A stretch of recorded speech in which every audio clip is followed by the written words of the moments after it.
Hello, welcome back to the Mr. Arsenal podcast for another match day watch along, and this is the second of three European semi-finals. European finals. I apologise that we are covering this year yet again for the second year in a row on this channel. Last week was a bit of a dull affair between Sevilla and Roma. Sevilla won it on penalties. Let's just say it was a dull affair. I don't want that tonight. I really don't, because even though Arsenal aren't involved. Thankfully, because it's Conference League, with all due respect. No disrespect to my cousin and West Ham fans watching. Yeah.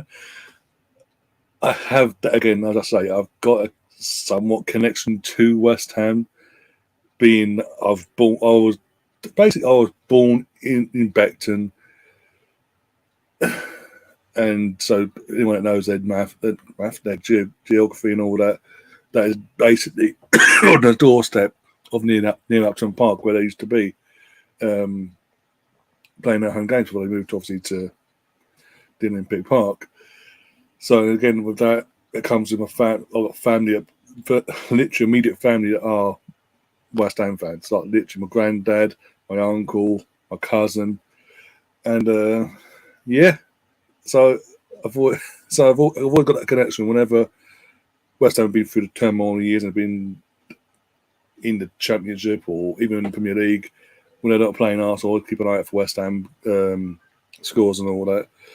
And so yeah, even though I ain't got that proper connection like I will do if it was Arsenal, I look forward to it, but I'm still I'm nervous for my cousin and my family that are hardcore West Ham fans. Oh dear, but it is what it is. Everyone's in the chat at the moment. So popping in, got Tom popping in already, saying go on West Ham. We've got Ange has already popped in as well. Pick up Ange, Stefan. Oh dear, and yeah,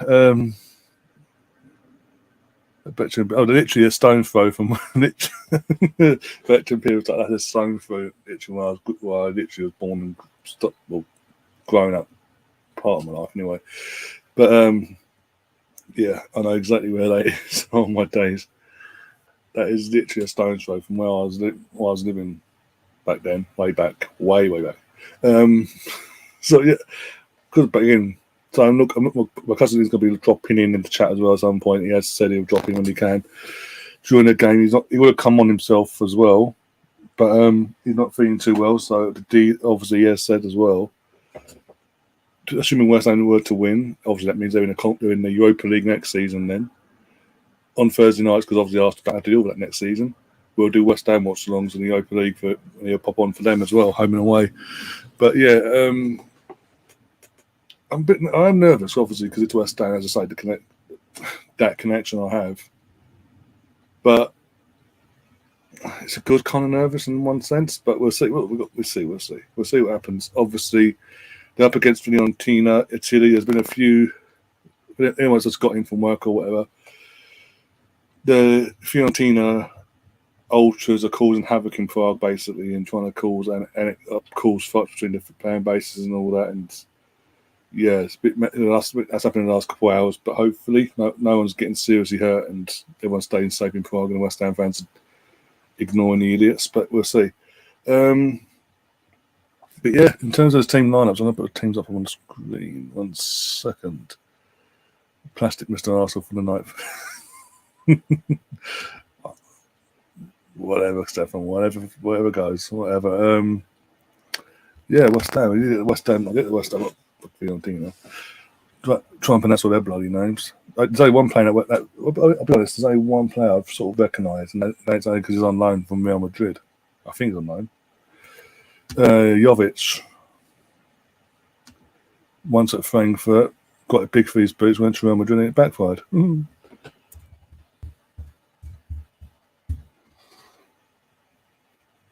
There's no Fabianski, by the way. I was one of these shocked by the goalkeeping situation, but in one sense, it's like I know he's a cup goalkeeper, he's been the goalkeeper for the tournament, but this is the final. You want to win it. You want to make sure you want your experienced players playing. It is what it is. Another reason. My cousin has touched on this earlier on, by the way. We were chatting privately. A certain Mr. Declan Rice. This is going to be, no matter what, this is going to be his last game. Period. for West Ham. But he's coming to Arsenal. We also hope he comes to Arsenal, along with Casado, etc., and a few others. We'll see. Sorry. Right, screen share. Get the team up on the screen. Here we go. And there you are. We've got it. See, make sure it's come up on the screen properly, guys. There we go. There we go. There we go. So, no, as I say, no Fabianski in goal. He's on the bench. And the Europa League goalkeeper that has been for that tournament, Ariola, remains as a goalkeeper for tonight. He's rewarded for getting into this final, even though it wasn't much hard work, but let's be honest. Kofal, the French defender, I'm not going to mention his name for obvious reasons. Ugard, Emerson, Declan Rice, obviously, and captain of the Thomas Souček, who, by the way, Souček, this is literally back on his turf, by the way. Yeah, by the way, the game is on BT Sport. If you haven't got BT Sport, because it's the final, they are showing it on YouTube as well. As I was saying about Souček, he's a local boy, just not only was he in his home country, but his hometown. He literally grew up around the corner from this stadium. He used to play for the club, respectively, that has their main stadium, except Slavia Prague, back in the day. So he's got a bit of an emotional connection there for himself. Obviously, he wants to do well there. Thinks it's a bit of an omen, but we'll see. Bowen and Antonio and Ben Rama, with Antonio obviously leading the line, obviously, on the bench. As you can see, there's like 20,000 names on the bench. Got, as I say, Fabianski, Johnson, Creswell, Fornells, Lanzini, Downs, Cornet, Ings, Ogbonna, and then Carrier, Potts, and Mboma. I'm sure I pronounce it.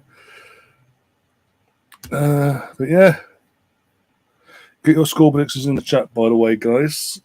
And I'll put them up on the screen. If you think this will be done in 90 minutes as well, or go to extra time, or go to distance and penalties. And do you think this will be a worse ball fest than Sevilla versus Roma last week? If so, I'm tapping out. Teams are coming out now on my screen. West Ham. They've got no sponsorship on their shirt, by the way. Come out and play. They're wearing their away colours today. They're mainly white.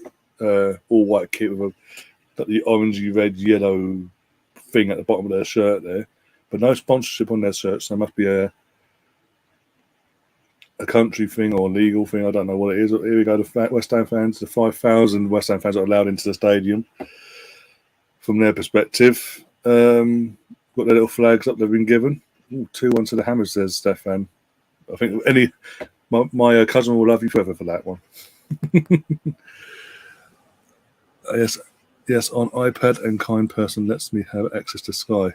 Fair enough, that's cool. This could be again. Just put a bit more perspective into this as well, historically wise. West Ham haven't won a trophy. They don't know a trophy since they beat Arsenal in the 1980 FA Cup final with Sir Trevor Brooking, obviously Trevor Brooking back then, scoring a winning goal against us, obviously, and we all know from there. The last European final they were in was 43 years ago. It was a few years prior to their success in the FA Cup. That is mental.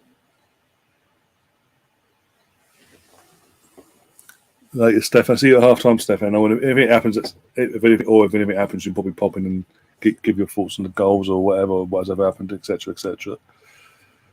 Oh dear.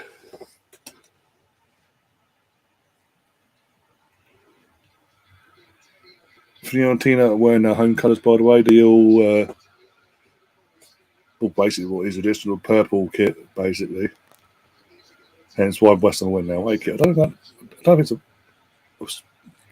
Because West Ham I swear West Ham have had their sponsors on their shirt all competition, most of it anyway.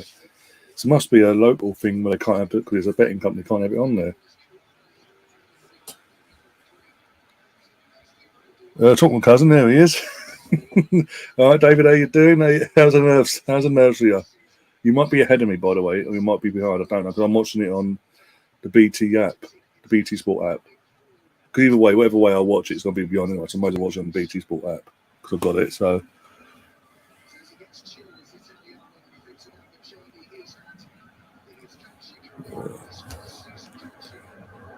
No, that's mad. 2 bigger clubs who are staffed.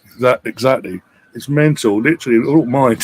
The last time they won a trophy, I mentioned it a few times actually. The last time West Ham won a trophy, which was obviously, as mentioned, the FA Cup in 1980, my granddad was there with my mum and my uncle. That's how insane it is. That's how long it's been, and that's how insane that is. My mum's not a massive football fanatic in that sense, but it was West Ham local team. Granddad got tickets for them both, and they went. They made a day of it, and obviously West Ham. My granddad and my uncle were very happy, so to say. Bastards, hate them. But even the European final side of things, that's mental. Like, literally, even before they won that FA Cup, they haven't been in the European finals, but before the FA Cup success. This would be exciting to be your count back. Woo!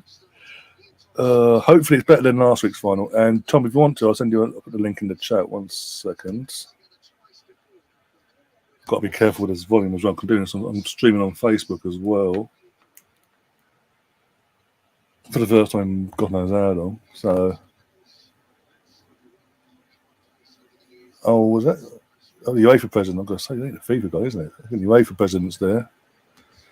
I mean, I know it's a third-rate competition and all that, but they need to get their head out of the house. They want people to take this competition seriously. Yeah, they've got to pick bigger venues for the final. Just because it's a third-rate competition, don't treat it like that for the final. And we're underway. Fiorentina getting us underway, kicking from left to right, and then vice versa for West Ham. Here we go. Right, let's get the link to my mate Tom into the chat. Tom, there you go. I know that works.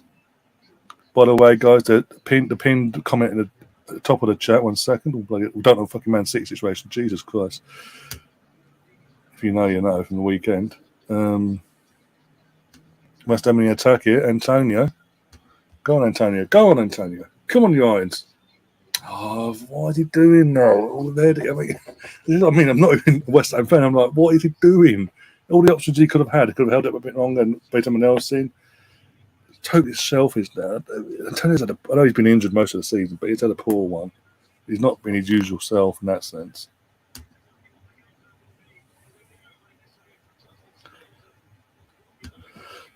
Just wanting it to start now because watching it on YouTube or on the television, watching you on the phone. Oh, God, talk about multitasking. Fair play to you. One sec. Alpha's in the chat. Pick up Alpha. It's in for a few weeks, my friend. 5 minutes. No worries, mate. No worries, Tom. Come on, West. I mean, attacking Fiorentina fans in the first half. Oh my days! But as I say, they need to pick bigger venues for the final because, even though it's a third-rate European competition, you can't then just go, "Oh, in the final, we only get 5,000." No matter what the size of the respective clubs, they can't be going 5,000 tickets for you, like in this game, 5,000 tickets for you, for 20-odd thousand, was it 28,000 capacity stadium, things like that? But 5,000 for you, 5,000 for you, and the majority is going to our sponsorships and all that.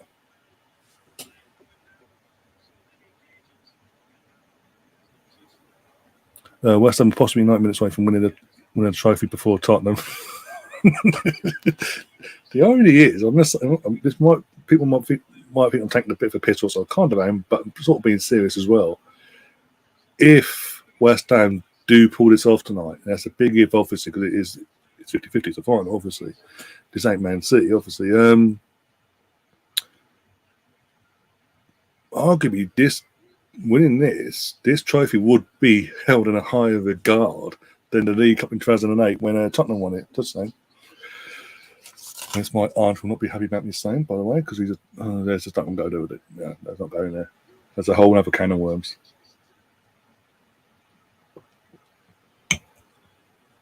Oh dear. David saying it seems like you're beyond. I am on exactly 3 minutes now.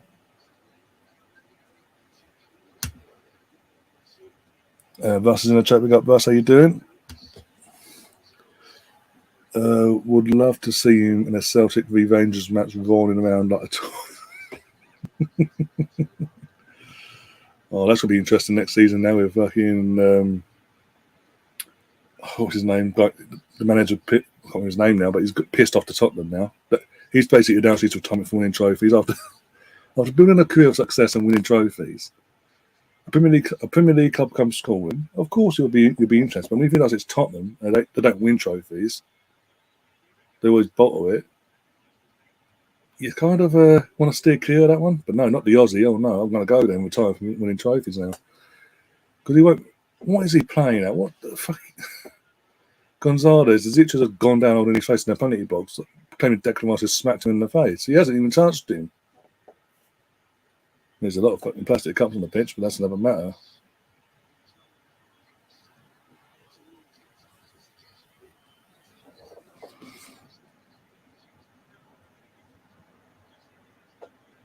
Andrew's, Andrew's still here. There's literally everyone else is so like my cousin and all. Everyone's sort of multitasking all of a sudden between showing me support on this channel but also watching the games. Like, fair enough, thank you, but bloody hell. I never said it was an upgrade. That's what I'm saying. That's my point. They're not an upgrade. If you want a Premier League club, even fucking Fulham was an upgrade compared to Tottenham. Luton's an upgrade, and that's saying something.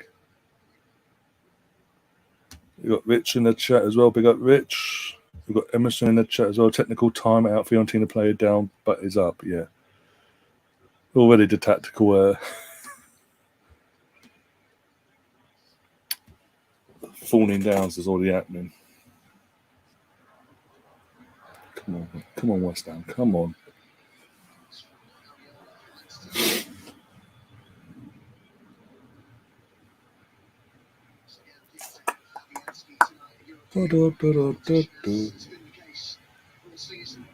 Too loud. My microphone's too sensitive to pick that up. Thank you. That song will remain the same.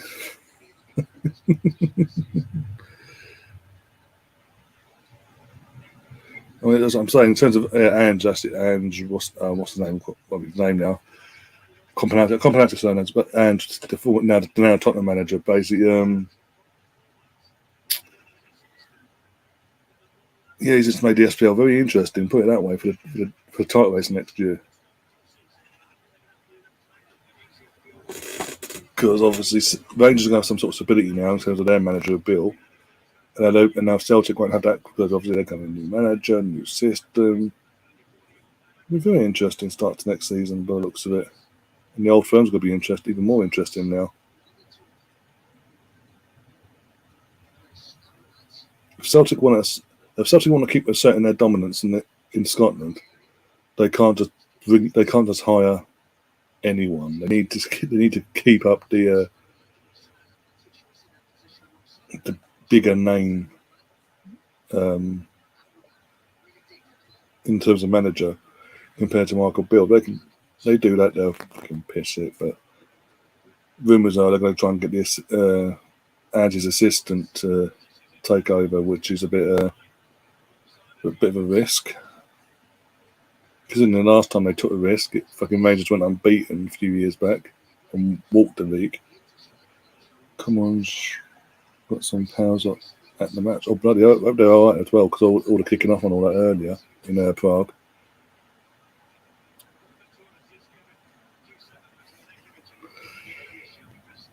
Who do people want to win, says Rich? Obviously, I can't say anything about West Ham. Obviously, I'll get in trouble otherwise. Don't want the trouble. Here's our Leeds fan. Hello, everyone. Oh, dear. How are you doing anyway?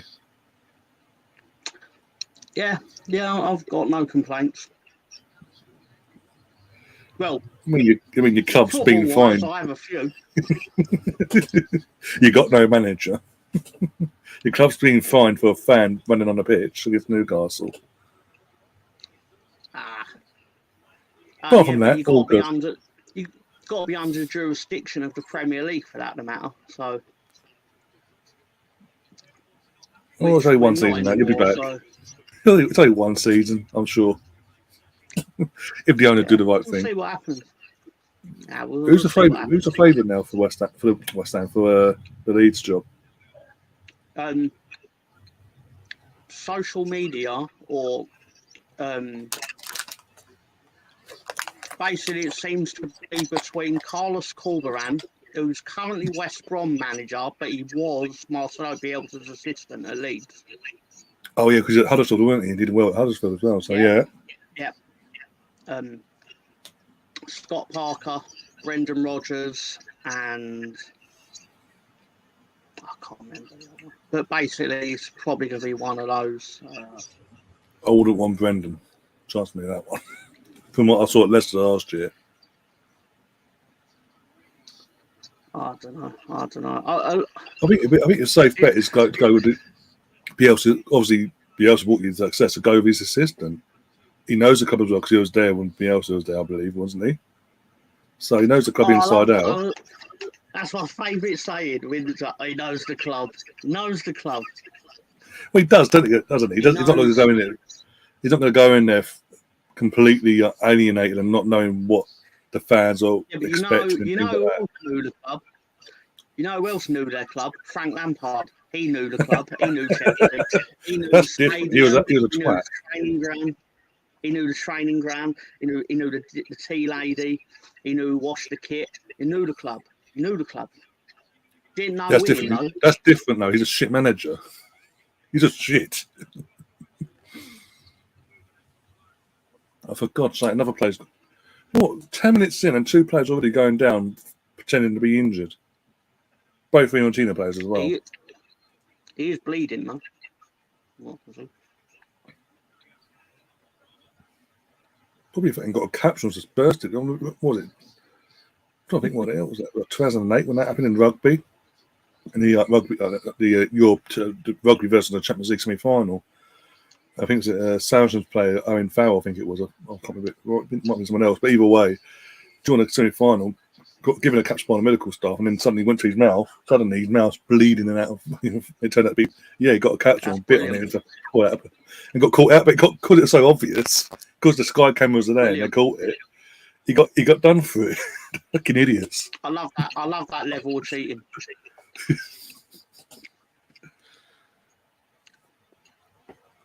Even watching it back, I was like watching because I didn't watch the match itself. I watched the bit. I saw it kicking off the next day, and I saw the actual footage. I was like, that was so obvious. You weren't even subtle about it. I was like, yeah, okay. Brilliant. He should have spat the blood at them.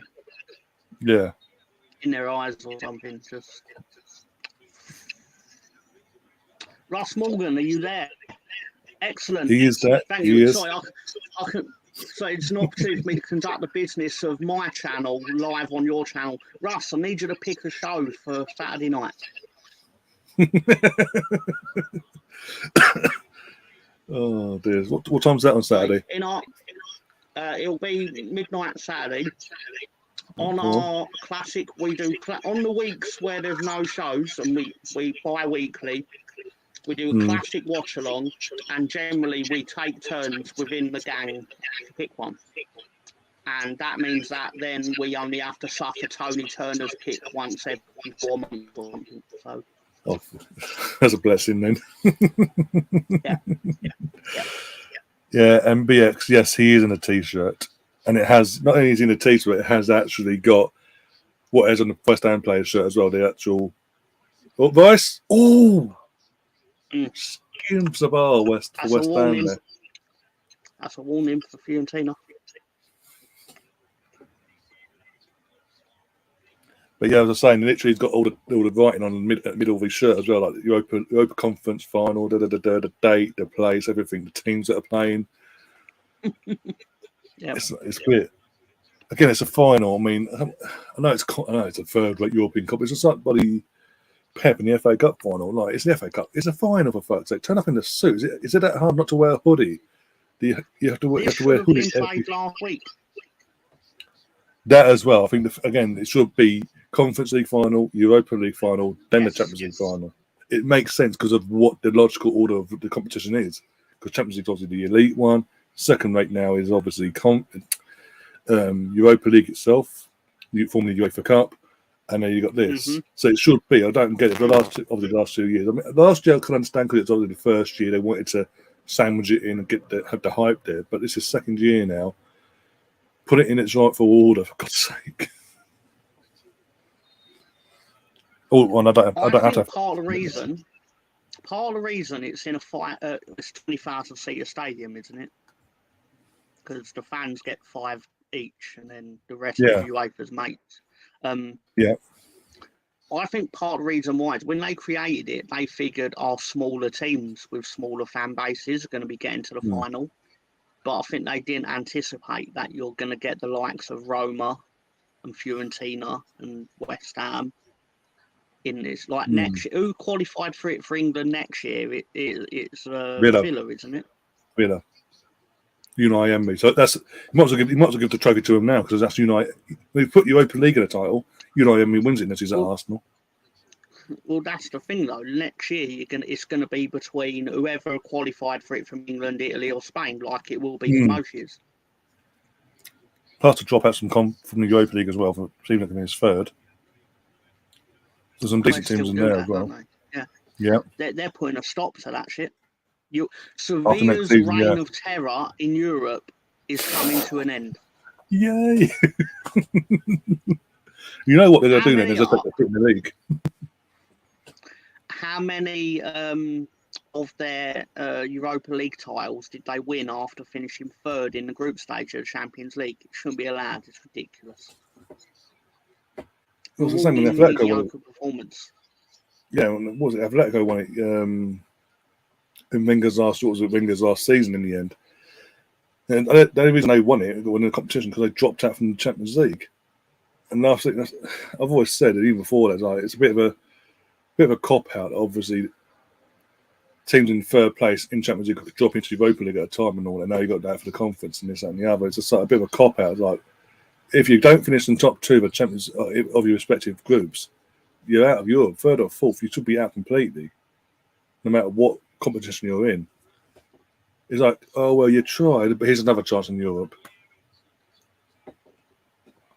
And 9 times out of 10 in the final of the Europa League, you're getting a team that's dropped out from the Champions League in the final.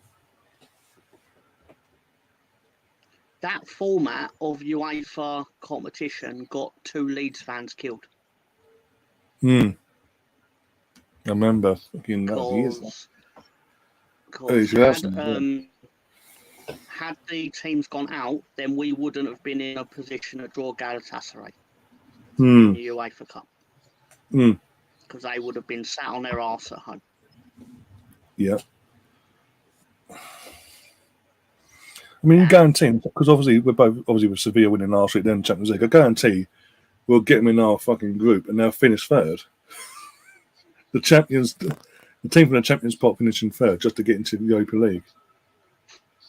Because they're not good enough to compete at the top level. But we get slated for not. It's like, okay, cool.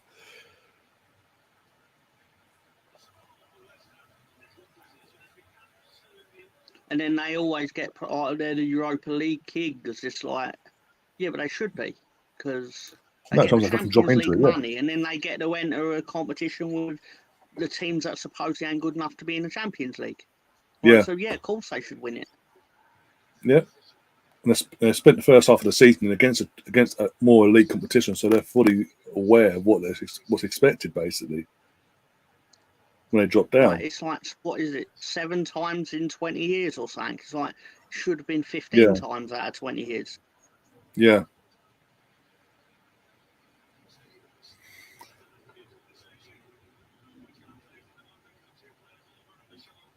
Fiorentina are now coming forward. I've just crossed the 18-minute mark. I don't know where everyone else is. I'm at 7:45, so I'm about 15 seconds behind you. Oh, okay. Because I'm watching it through the YouTube feed on the BT Sport channel. It's really cheeky of them. Yes, it's a BT thing, isn't it? They've been doing it for fucking years. since they got the rights, they go, oh, what the final? You've got to pay for everything else, but the final itself, the main event, we'll give it to you for free. We ain't got our services on YouTube. I think that's a like government thing. Like obviously, major finals have to be free to air, but the BT are obligated to show it, but they're not obligated to tell you that they're showing it for free. Yeah. So they're still going to be promoting it on their actual TV channel. Like, sign up to BT to watch the finals. Whereas, like, they don't legally have to tell you that it's on YouTube. On their YouTube. Which is what I find cheeky.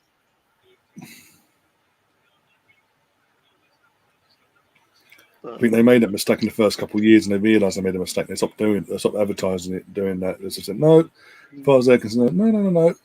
Oh, you can watch it on here. You're not going to mention YouTube. You got to figure it out yourself. Because I realised that people just weren't paying for the service, because it's like, well, the main event is on the main event of the final is a fee on your YouTube site. So of course they're going to not pay for it. I'd rather go for other means without the competition and then just watch the final itself via your service, but on YouTube.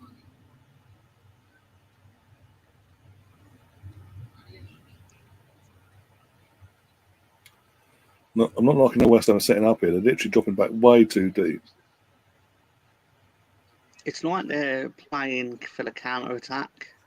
Yeah. They're not actually getting to do the attack part of the counter attack. No. Get rid of it. Done.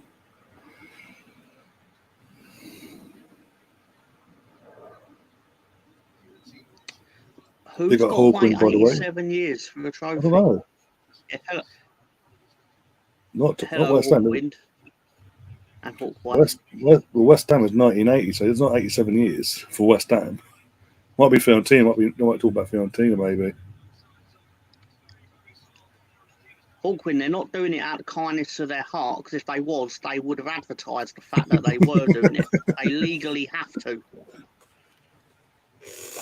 Because it's a font, yeah, you say, yeah. A lot of people don't know it's on YouTube. No, because as I say, after the first 2 seasons or so of BT having the rights for all this, they realised they were making the mistake of advertising that obviously you can watch it on YouTube for free, and they weren't getting enough. People weren't subscribing to the channel. They said, we won't bother paying for the services. Obviously, as I say, what's the competition via other means, if we can, and come the final, we'll just put on YouTube, and well, hey, off we go.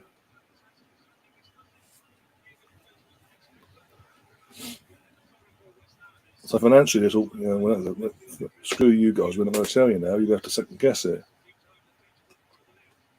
Because they used to show, again, even on the channel itself, they used to show the final itself for free for the first couple of years, and they stopped doing that on the actual channel on the night. So now you have to watch it either via the app or on YouTube for free. They're changing their name in July anyway. They're TNT like that. Yeah. I believe is that. I don't know if that's the same TNT as it is in America. But... I think it's an American company that's taken over, and there's you can sort of thing. Yeah, I think it is anyway. I'll find out when the logo comes up anyway. They have been advertising that they're going to be changing, to be fair to them. Yeah. Yeah, Ross. Turner Network Television Sports. Took over BT and they're taking the name and rights and everything. Not quite literally. Yeah. Yeah.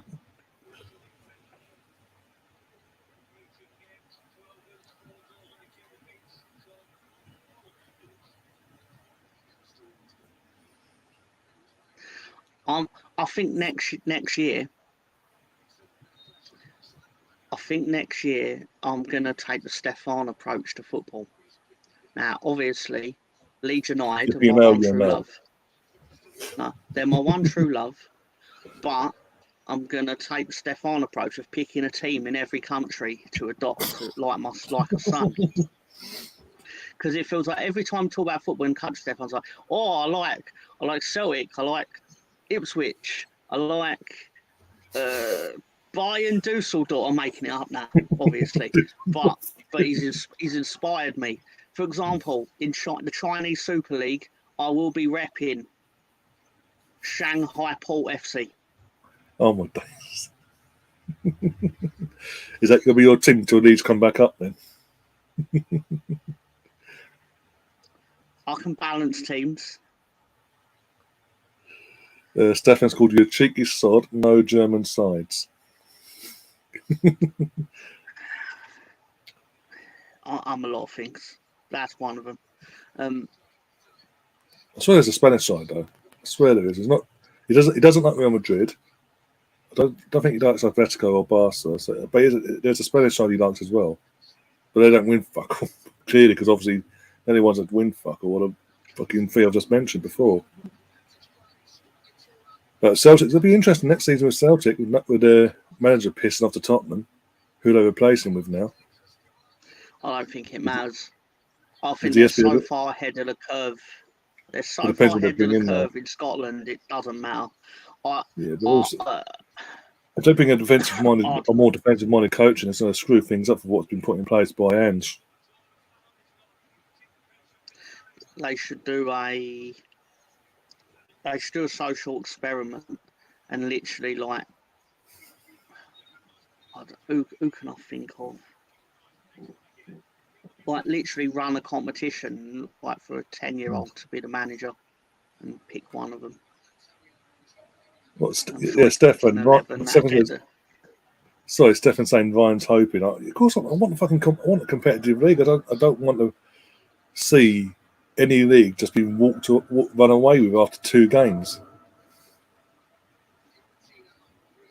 Oh, bloody hell. West Ham fans have been a bit of a crap behind the goal there, throwing their plastic cups on the pitch. What's that going to achieve? It could be argued that they're helping with the recycling. That's one way to look at it, right? Maybe putting it all in one place just makes it easier to dispose. There you are. There it is. It's there. You can't miss it. David's in the chat says Celtic has Moyes linked to net. Bloody hell. Would he go there? If he wins this, that's the thing though. If he wins this, he's set for life because West Ham, Sullivan will never sack him. He'll never sack him no matter what happens next season because he's won a trophy. He's brought home silverware for the first time since 1980. If he does this tonight.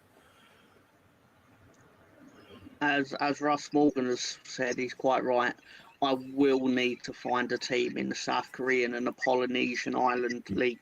And there is one because I double-checked about 3 weeks ago on the road trip because I think someone randomly brought up Polynesia and then I looked to see if they had football league and I believe they do. So It's probably Russ or Stefan who brought that, by the way. That really likes to bring up his obscure football leagues as well.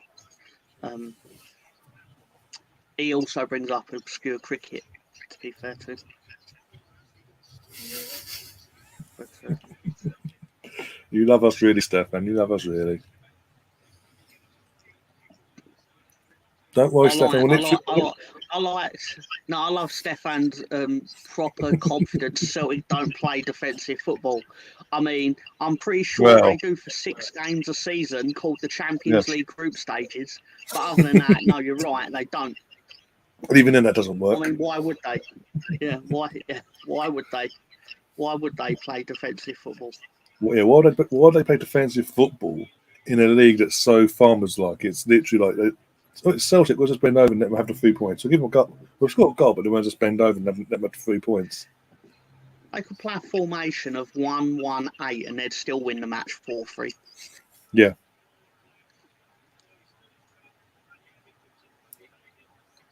They could literally put Joe Hart up. They could put Joe Hart up front, and he would score a hat trick. Of hat tricks in one game. It is Joe Hart, so he'd miss the third chance. He'd get the first.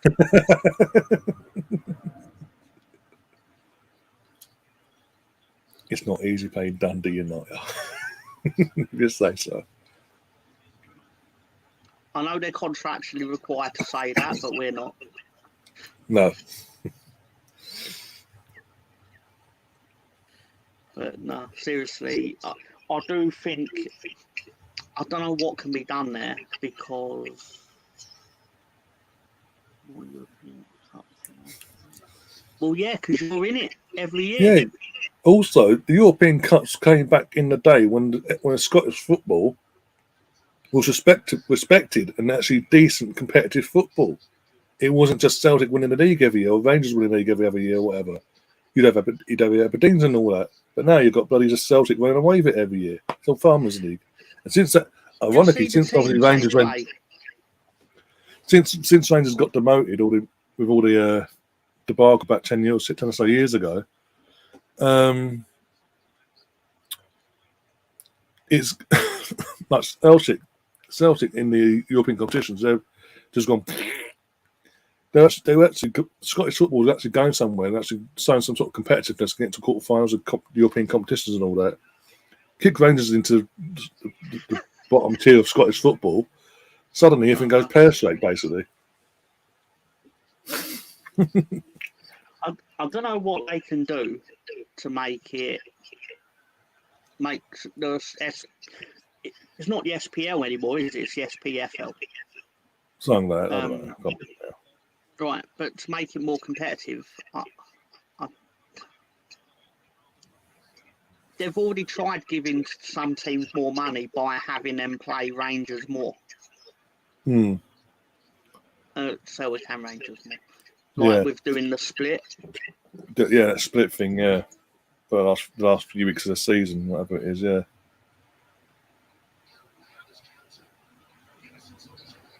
I get the sense that they're all happy with it though, because they get the income through playing them. Yeah.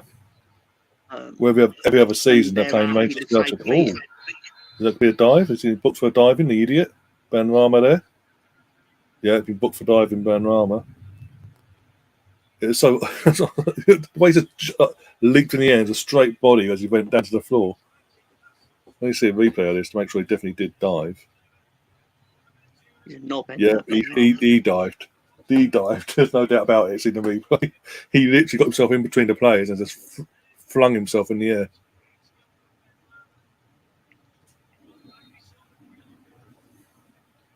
What an idiot. My cousin's currently going mental at the screen now with the Ben Rama. What you fucking doing?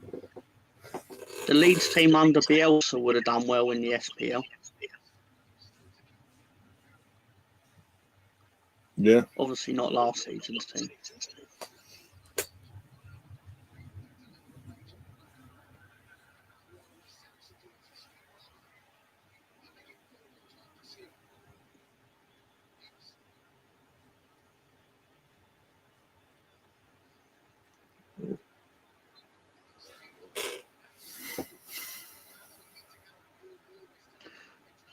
I will say though, this wouldn't be apparent to you, but no one half-asses against Leeds ever. It's always 100% honest. Oh yeah. West Ham could have rested their players for this. I'm sorry. I mean, the fact that Tottenham, who when you get that last game, sorry to remind you here, but they were in terrible form. We all thought, even you thought at the time, we all discussed it. Thought obviously that would be that for a final game, considering how they were doing it last season. That was going to be perfect. That was going to be perfect. Perfect setup. Yeah, Ellen Rhodes, fans behind you, and all that. They actually turned up and gave you a game and destroyed you, but still. Sorry to remind you, but yeah. When do your EFL fixtures come out, by the way? No, bloody hell, this is getting ridiculous now. Later in the month. No, we got what we deserved. I got yeah. West Ham fans have been idiots now. Literally, like 5 or 6 cups have gone flying, and 2 of them hit the player's head now. West Ham fans having to go over and say, tell their own fans, stop now, stop. It doesn't look good on them, obviously. I know that the Fiorentina, the ultras, kicked off in the town square This on has stage. This is ridiculous. This has the hallmarks of two teams that know they're Oh, never bloody likely to hell. win anything for a long time. Shit, a plastic cup, White. I was sorry to interrupt, but the plastic cup that hit the player's head cut him open. Yeah. Deep cut as well. Though.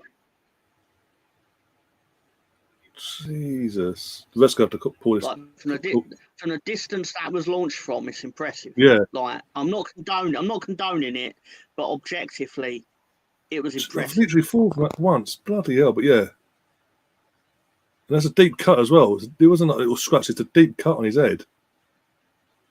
Yeah. The ref's good. Absolute force. Like my cousin's saying in the chat, rise above the events from that happened early on in the day. Because obviously, as it stands, the fans in the stadium for the Fiorentina, they're behaving themselves, and West Ham are looking like complete idiots. BX, there's probably still liquid in there. Doesn't cause them. That's probably that's what it was. It's probably weighted down by the liquid in it. I'm guessing. I don't know. Possibly, yeah. But the ref just went over to someone in a suit. He's given a red stick. I'm assuming that must have been one of the cups that caused the injury. I say injury, it's a cut, a wound, whatever.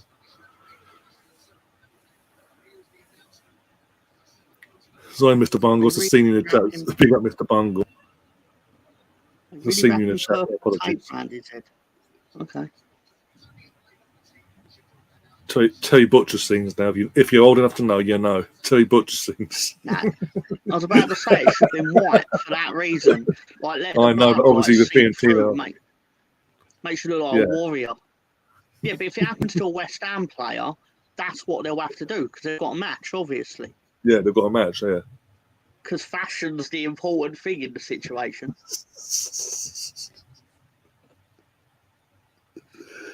Oh, dear. Heaven forbid that the band doesn't match the purple kit.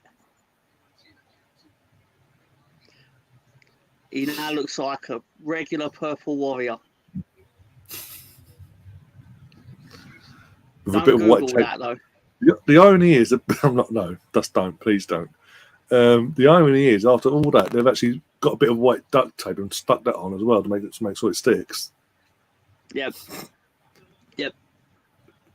Of course, I have. Okay, So the corner's swinging in, and it's dealt with. Is it dealt with?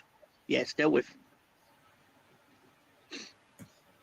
You know what? Stephanie, I didn't say exactly. I meant like as in the bandage itself around the head and like literally having that top of his hair poking out and all that. If it's proper Terry Butcher things, it'd be fucking blood pouring through it still.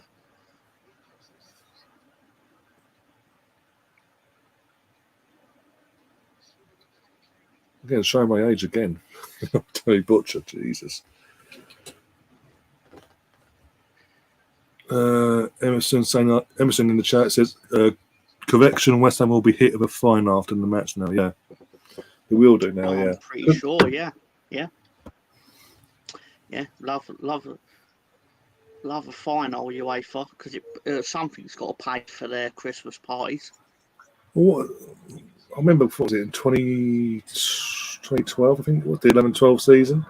We had Borussia Dortmund in our group stage of the Champions League, and they obviously we probably won 2-1. I think I can't remember what the score was anyway. But their fans literally tore the seats out of our stadium, out of the concrete, smashed up the toilets and all that, and we got fined.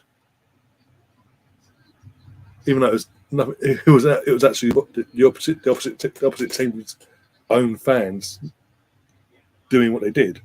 Why not go after the team involved from the fan base point of view? Oh no, we'll go after because you're the home team, you're in charge of it. I'm like, piss off. I agree with UEFA. You should protect your own toilets. What about the seats in the ground? The seating in the ground that's in concrete, and they rip it off and use it as weapons. Then what? Blame the builders. I don't know. Yeah, got you on that one, didn't I? I bet I don't know. I'm too busy. I'm sitting here worrying who's running my football team. Like quite literally, in terms of not just manager, but in terms of ownership as well. Yeah. Like I'm reading all this stuff about transfer targets. It's like we've got no director of football, we've got no manager, and ostensibly right now we don't know who the owner is. Who the hell is thinking up these rumours of transfer targets? Like this is nonsense. Luke Ayling. Luke Yes, I am. coming out in the media and giving it. I want to stay. It's like I bet you want to stay because who's going to pay you more than we're currently paying you? Exactly. And yeah, based on your performances last year, young man, of course you're going to want to stay. Young being the opposite word there. He's younger than me. I think he's a couple of years younger than me, but still doesn't look it sometimes. He's. I'm upset Russ. that he's still part of the club. I'm upset that he's still because that team should have been. Part of the problem is that too many of that team are still hanging around, and they're not wrong to be hanging around because they were getting Premier League paydays.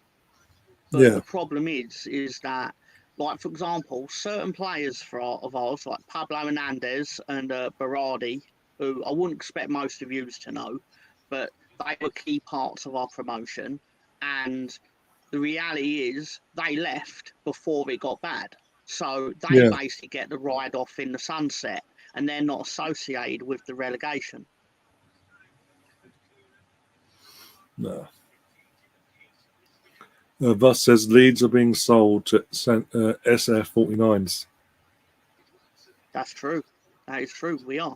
The thing is, though, what I'm getting at is we don't know if it's been done or not because it's all just rumour, but nothing official has come out about a deal being done. So I know it's either Raj Razani or them, but the fact of the matter is because we don't know who literally owns the club right now, how can I sit here and discuss transfer targets? Because I don't know who's making these decisions. There's no director of football. There's no transfer policy. We're just literally a football club waiting. Yeah. Russ, in your comment earlier, yes, I'm doing a Champions League watch on Saturdays. The stream's already set up with their thumbnail and all that, all ready to go. So yeah, if you're free on Saturday, Stefan, Tom, and all that, feel free. Let me know, and I'll send you links with it all. Oh, what for on Saturday for the Champions League? For the Champions League, Man City, Inter. We're all Inter fans. Oh yeah. Oh, I'll be around for that. No, not true at all. Not true at all. I'm quite happy to watch Manchester United's treble get washed down the toilet. I mean, apart from yourself, obviously being a Leeds fan, yeah. No, I'm quite happy. Plus, it amuses me the more angry people get at Calvin Phillips for leeching off of success. Like playing 1 minute of Premier League football before the World Cup. You've got to admit, he's a bit mad. Obviously, he's gone there last summer for £50-odd million. Barely played a game. Barely played any games. He's a Premier League winner, FA Cup winner already, and potentially going to win a Champions League without even kicking a ball pretty much. It's amazing. It's brilliant. When I was a young boy and I was dreaming about football, I was also dreaming of winning trophies without doing anything to be part of it. So it's kicking off. But no, I'm very proud of him. To be this is the thing that makes me laugh. Down people are like he's a flop. It's like you got to play badly to be a flop. He doesn't play, so how can you comment on this performance? He doesn't do anything wrong when he does play. It's hard to get things wrong in that team because they're so good. And also, look who's ahead of him. Fucking Rodri, for God's sake! Like, how the hell is he going to get ahead of Rodri at the moment? Jack Grealish barely played his first season, and he barely played well. Like it is, most of Man City's players are very few of them literally get thrown straight into the lines. Then, as such, because that's how good they are now. It's like no, we want you around the camp for a year or so. Sake. West Ham, you do me head in. The free kick, by the way, was woeful, and just woeful in terms of the cross. It's hoofing the ball in for hoping it hits someone in the West Ham shirt. You will see more of Calvin Phillips next year, though. Don't get me wrong, Oh, I don't expect him to be as good as he was at Leeds purely because the effort ain't going to be the same. No, it'll be different style of play as well. It's what he's used to. But I just mean he's now just a footballer doing his job as opposed to like playing for the team that you actually supported and like the childhood dream aspect of it.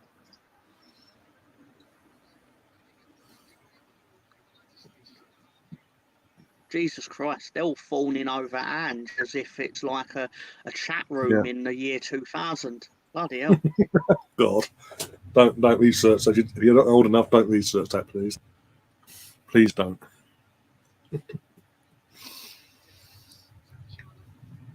Oh, don't swear, ladies in the chat. Jesus Christ. I've seen all that as well. Stefan, the 1970s prospector. Bloody hell.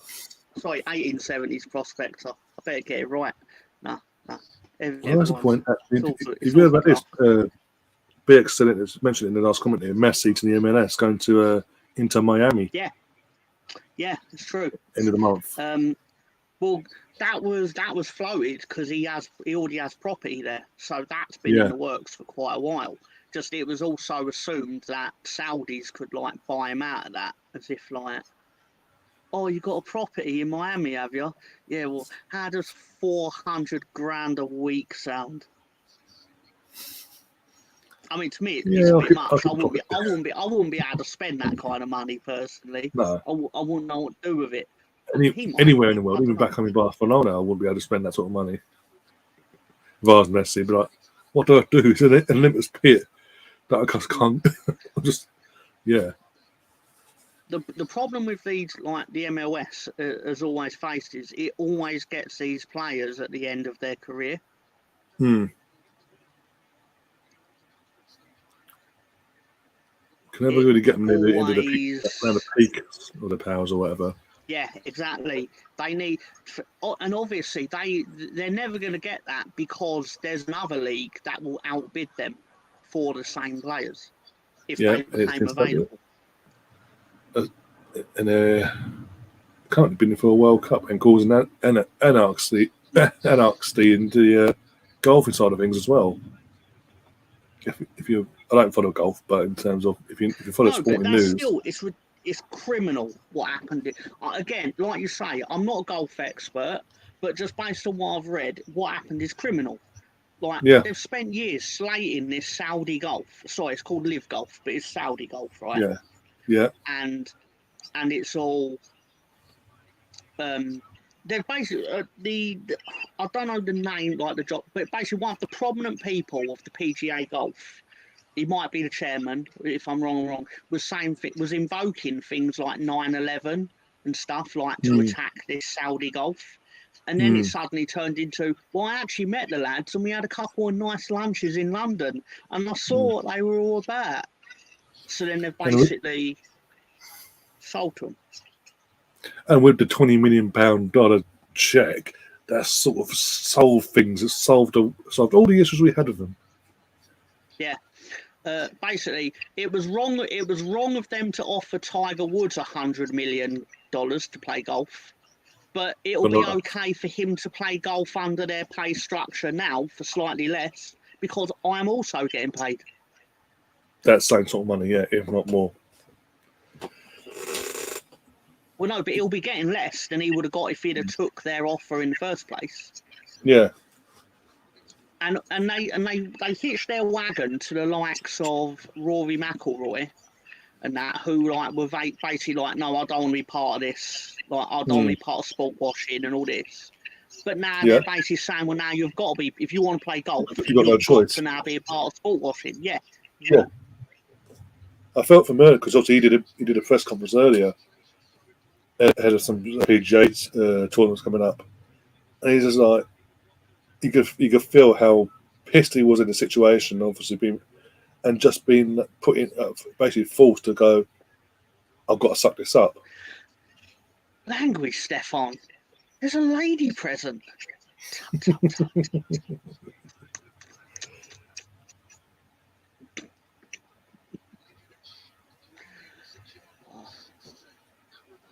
I love needling that boy. He's going to turn around. I can already feel his fingers clacking the keyboard. I'm not a boy. Yeah. I was born. I'm 120 years old.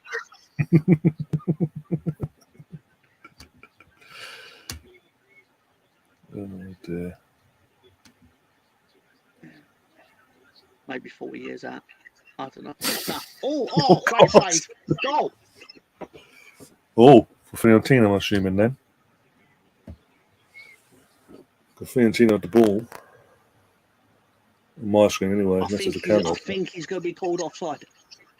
What, Fiorentina, I'm assuming? Because they're on the ball on my end. Oh, yeah, he's what? Yeah, he's off. He's standing offside. Yeah. He's standing offside when the offers is Jovic. This is tight. He's not offside on the initial cross, but when it drops to him, he looks offside slightly. When the initial cross comes in, no, but as the ball falls to the other player and the player's about to head it, he is offside, I think. So initial cross, no. Oh, this will be tight, actually. His arm definitely is. It depends on, obviously, it depends on where they draw the lines. Yeah, basically. Wherever the line is going. The line drawer is key. It's key, bro.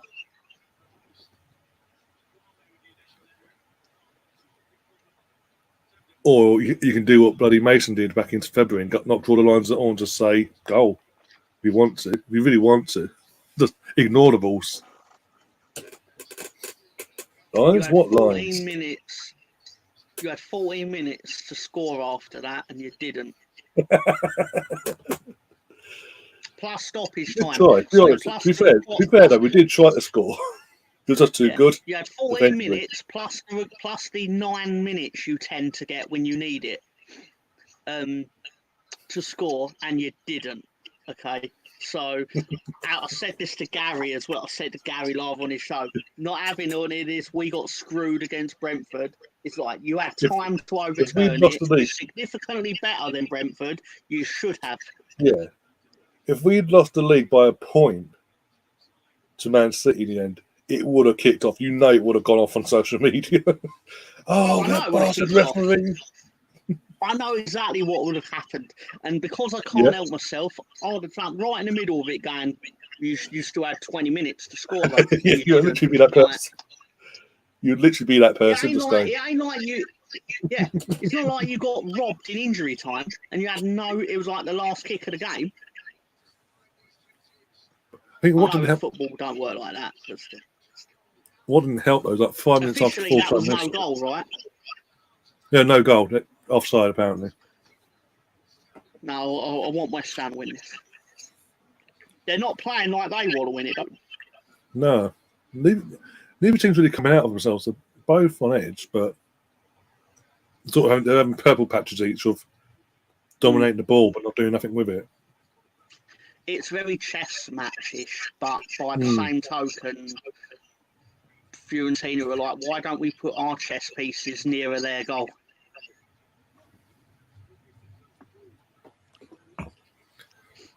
Oh my days, here we go. Got Craig in the chat, just popping in, big up Craig. Ryan, if Saliba signs a new contract along with Saka, that's going to be the plus point for a bad transfer window. Why? How do you know it's going to be a bad transfer window? It ain't even open yet. Saliba's got a year left on his contract. He's going into the last year of his contract currently. So that's not a bad thing. If we can get him sign up to a long-term deal, fantastic. Saka, we're protecting an asset in that side of things as well. Long-term contract. Martinelli, long-term as well. What do you want the club to do, in all due respect? Do you want them to just randomly go, well, we've agreed the deal, but we can't officially announce in the transfer period because it might upset the Arsenal fans? Because it might come across that we're going to take it easy in the transfer window. That's not the case. I mean, literally, hopefully I'm proved right in this sense, by the way, that the Cronkies are going to continue to step up and back Arteta, get Declan in, get Casado in, get a striker in, get a right back in, and another centre back, and possibly a right winger as well. Hopefully, do all that. We're cooking, and we keep the players we want to keep. We're cooking on gas next season. It's just I know we're disappointed. We're all disappointed we didn't win the title, Arsenal fans here. But as Tom just said, the window's not even open and people are losing their minds. Oh, McAllister's signing for Liverpool. How can you judge a transfer window that's not even open? It's not happened. Exactly, but because Liverpool dealing with McAllister as we speak. Oh, why can't we do that? We're Arsenal. We're in Champions League. It's not how it works. Since January, I know for a fact, since January, we've been talking to Declan and his representatives. Sorry, David F's comment made me laugh. I'm going to get to that in a sec. But since January, we've been talking to Declan over the last 3 months about personal terms, his agents, all that side of things. That's only just been dealt with, like, agreed and all that. Thumbs up for that. And now we're waiting. Out of respect, because West Ham are in the final tonight, that's the reason why we ain't gone in yet in terms of a bid. Was out of respect, not to fully distract him and cause anarchy and put us to blame and all that. We sort of said, "Oh no, what we're waiting for you. This is what you've said to us, but we'll wait to make the bid until the final's done, and we can't be accused of this, that, and the other." But yeah, it's going back to the comments because okay, what has Eddie done wrong? Right, I'm gonna get this out in the air because it's really pissing me off now. What's Eddie genuinely done wrong to you in your life? He's an Arsenal legend. Let's get that out of the way as well. He's a double winner, invincible, and all that. He's a football director. He works alongside Arteta, the manager, in terms of the transfers and all that. Yes, his job is he's the main face of the transfer department and all that. Okay, right. All the transfers we've brought in since he's been the director of football, every player that's come in, how many can you say haven't worked? I can probably count on one hand the ones that haven't worked. The majority of them have worked. Or because we didn't get Mudryk. No, because Mudryk's fucking turned up well, hasn't it? At fucking Chelsea. What was it? Fucking how many games he's played? Not a single assist or goal. People need to get off their dudes back. And we're not always going to get every single person we're going to want. I knew you weren't talking about me. That's fine. Oh, I know that. No, I knew he weren't talking about me anyway. It's fine. Even if he was, he's entitled to that opinion. He'd be wrong. He's entitled to that opinion, but at the same time, it's just like, come on, like the window's not even, like you say, the window's not even open yet. Get off his back.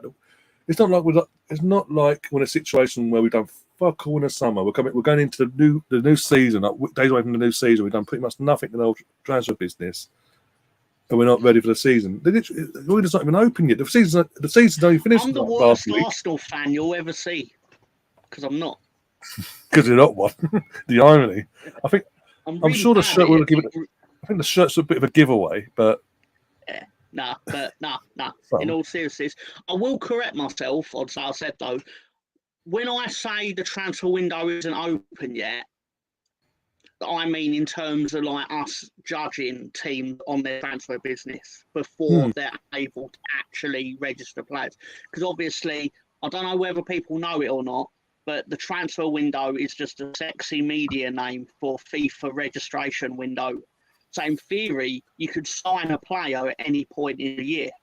You just can't register the player until the window opens, outside of that very specific window. So obviously teams don't generally conduct their business outside of that because it's usually a wasted time. But teams have got into the hang of, like, for example, last season, we, in hindsight, mistake, we signed a Brendan Aronson literally the day after we survived. But he couldn't have played. If we'd have played even if we'd have played a friendly 2 days after the season ended, we couldn't have played him. No. But obviously, as soon as July 1st hit, you then like bang, register the player. But yeah, you could technically go, yeah, we are agreeing to sign a player for it. Like obviously, what Craig, I believe, is referencing is obviously like the Jude Bellingham's and Alexis McAllister, isn't it? Not McAllister. Yeah, McAllister. Yeah, McAllister. Yeah, like things like that. Yeah, because they're done. They've just got to be like ratified by FIFA, isn't they, on the 1st of July? Oh, what was it back in? I think with you, wasn't it? I saw that article. It's true. When we signed the year we signed Podolski, technically we had it all done. Deal was done and all that. It was announced back in March of that season. But as you say, we announced it all. We didn't announce it. It just got out. We announced it anyway. Podolski and I think Giroud was done before the window opened as well that year. But as you say, just because we've announced it legally, because of the paperwork and all that, when the contract started, this, that, and the other, we can't play with the friendly on, I think, until the contract officially gets underway on the 1st of July. That's always been the case. And you want to, again, people saying about BX or flex much. Yeah, we will. That's the thing, we will. It looks like we are going to do that, but you just got to relax, see what happens, give it a few weeks. If we go into the first game of the pre-season, we ain't got anyone in yet, have a bit of concern, don't go overboard yet, have a bit of concern and call out your club and all that, but just relax. And I need to start panicking if it's like 2 weeks before the season, we ain't done nothing. That's a lot of blood for getting hit by a plastic cup. Sorry. They're showing it again. Yeah. Well, they're showing it again. I think the referee went over at one point to some guy in a suit with a bloody red marker pen or something in his hand. So I don't know if there's a pen put in there, one of the cups or something. Do you know what might have happened? He might have had a blood capsule in his hand, and then as soon as the cup hit him, he went, "Oh yeah, smear the blood." Look, ref, come on. But David, again, my cousin, he says, going to Florence next year, so if we cheekily nick this, I've got to leave my shirt in a suitcase. I did read an article. This is based on some comments that are coming through. I've read an article which basically said that Patrick Bamford is looking to leave Leeds. And I can't have ever felt like, what's the opposite of disappointed that someone wants to leave? Very. Can I carry your suitcase to the airport, Patrick? How much is a taxi fare, basically? Yeah. Oh dear. But no, the one that upset me was Junior Firpo. Apparently, a lot of European clubs are in for him. I don't know what they've been watching. But they obviously saw what I saw. They obviously saw what I saw. Craig said in the chat as well, Saka has been ranked as the third most valuable player by estimated transfer value in world football. Haaland number 1, 245.1 million. Vinicius Junior, 196.3 million, and Saka 195.5 million pounds. It ain't going nowhere. Where's not enough money in the world? Go away. Goodbye. PSG, Goodbye, Saka. Saudis, Newcastle. They've already. That's in a position where they've already got talent, though, isn't it? Yeah, but you know what they're like, obviously. I mean, the Saudis. Look at I know there's obviously that's like a retirement home FC all of a sudden from Ronaldo and Benzema. I'm not knocking Saka by saying that. I just mean that the clubs that can afford him already have their version of him, or what they see as their Saka.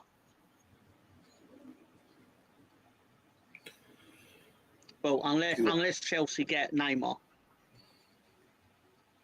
That's weird. Again, that screams to me that the owner's not learned his lesson. He's still in control, basically. He's dictating who comes in and who goes out. He ain't learned his lesson from last season. Which in one sense is like, bring it on, because it could be another bottom half of the table finish for Chelsea then. Because that just mean little meetings in the dressing room after the games and all that. That's going to be happening. They're going to be dangerous next year, Chelsea. You're all underestimating them, right? And the one thing I'll say is the last time Chelsea weren't in Europe, the last time they did not qualify for Europe in any form, they won the title. Yes, now, that's under. They'll win the title. No, but also, I know, but I want to say to that as well. That was under better ownership. With all due respect, I know the political side of things with Roman and all that, but of course it was. He knew what he was doing. He had people in place that knew what they were doing. They didn't accept Well, he didn't take his advice from James Corden. Exactly. That's my point. That's the main reason why everyone's still underestimating themselves, Chelsea, because in the midst of a bloody debacle, a catastrophe of kicking off at Chelsea, with obviously Potter being sacked, them looking to hold on to your Champions League and all that, and try and finish as high as possible in the league and get out of this rut. Todd went to his best friend, fucking James Corden, and took his advice. A West Ham fan. Go with my mate Frank. You know what he's doing. He loves the club. That fucking worked out. What was one win in all competitions? Was it 14 games? That was against a safe Bournemouth. Why have you gone with the purple colour scheme? Out of interest. I was looking for West Ham, like the burgundy, that proper burgundy and all that, and all that sort of. And then you went, fuck it. I'll just go with the other team. I just can't be arsed. I'm like, boom. I'm there like, look, I'll show you what I was doing. Look, I'll get to the brand side of things one sec. Because you know what Streamline's like as well. I'll go up now, one sec, going up. I do, unfortunately. Yeah. I mean, I click on blue, that's what comes up in blue. I can get that sort of blue for West Ham, but I was with a claret. But it's not giving me claret, so I was like, fuck it. You should probably just go with the white for their away kit.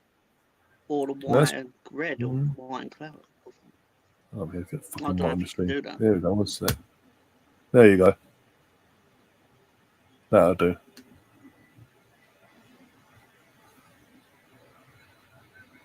What talent does James Corden possess?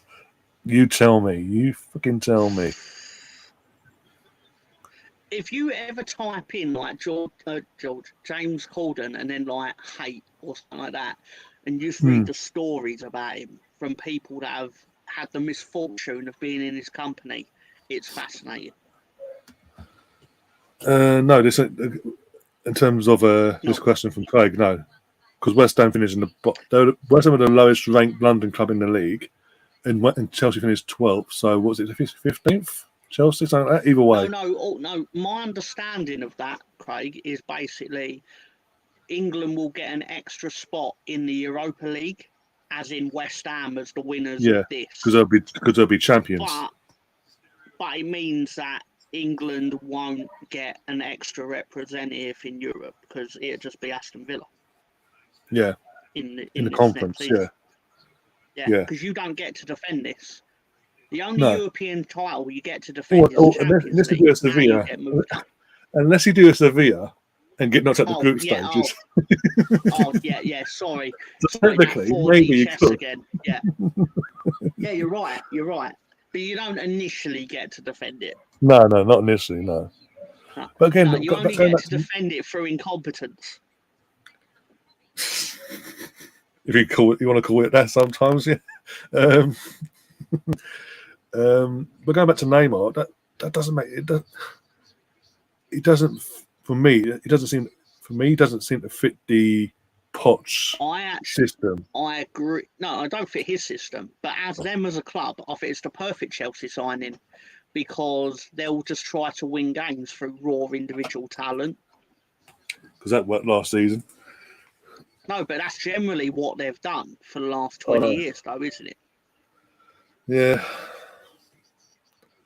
Like they buy a really expensive forward and then just rely on Didier Drogba to score all the goals. Fiorentina have taken a sub. Luka Jovic, who scored the goal, the goal was disallowed, obviously. He's been taken off, and Arthur Cabral has come on.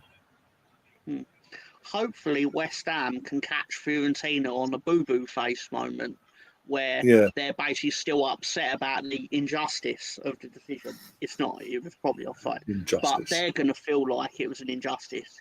And hopefully you catch them out. Yeah, hope for that second half. It's underway in my end anyway. Yeah, we are 45, 30 seconds on the YouTube feed.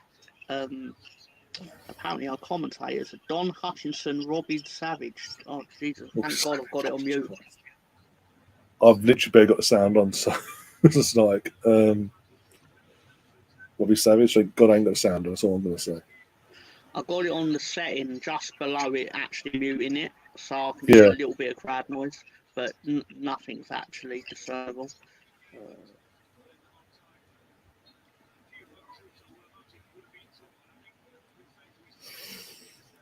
Oh dear. Fiorentina are on the attack, which just seems to be the theme of this match so far.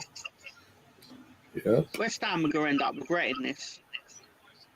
A lot of their players are going to go for the rest of their life, and we should have played more attacking and adventurous in the European final. Colonel's got a question for you. Money, Colonel. I wouldn't waste the money because you could save yourself about £79. Just buy me a toilet roll because I'd use it for the same thing.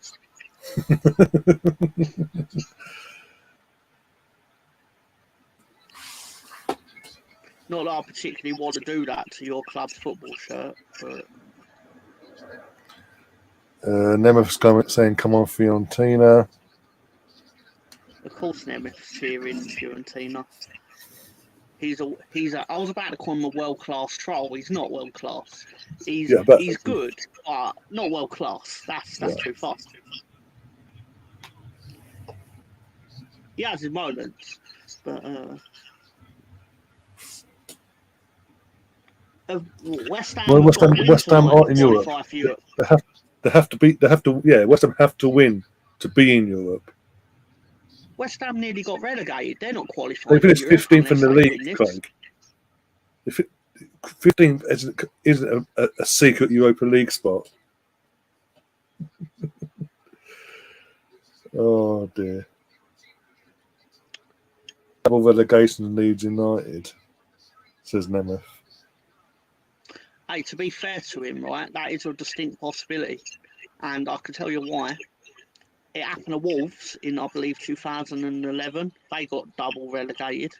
Yeah. It's been a couple of years in League One, yeah. Sunderland, Netflix cameras rocked up. We want to do a documentary on your promotion back to the Premier League. And they got something. It weren't promotion. They got relegated and went through 3 managers in the same season. Netflix were like, oh, lovely, loving it. And the second season they did, because they've only ever done 2 seasons of that in the end, because of how much of a debacle it was at the time. Second season, they was going to get a promotion. Yeah, and that backfired again. And they lost. They lost the playoff final. They lost Charlton. to Wembley twice. Yeah. Yeah, but they lost the Paint Trophy final as well. Yeah. If I remember rightly. Yeah, lost that one. Came back for the playoff final, thinking, well, hey, history, and obviously with a history between them and Charlton as well. Back in the day, back in was it 99, something like that, 98, 99. Yep. Oh, that's got to be a pen there. That's got to be a pen. That's smacked the back of the head. That's the greatest play. It's the greatest football match I've ever seen. Yeah. Sunderland, Charlton, 4-4, and penalty shootout. Incredible. Yeah.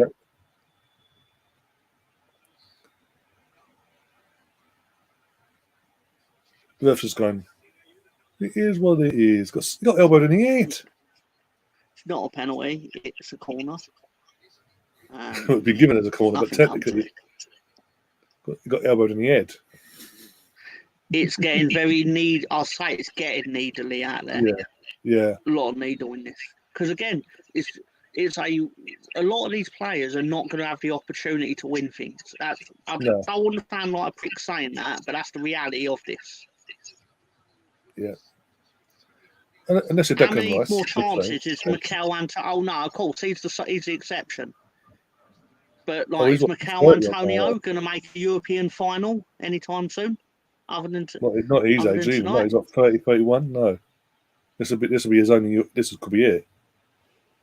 Exactly, and they're not playing like it could be it. They're playing like, there's always next year.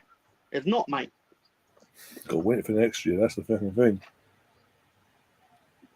It's like the pressure of knowing that obviously the last trophy was in 1980, etc., etc. It's like the pressure suddenly got to them Another tactical timeout, for God's sake.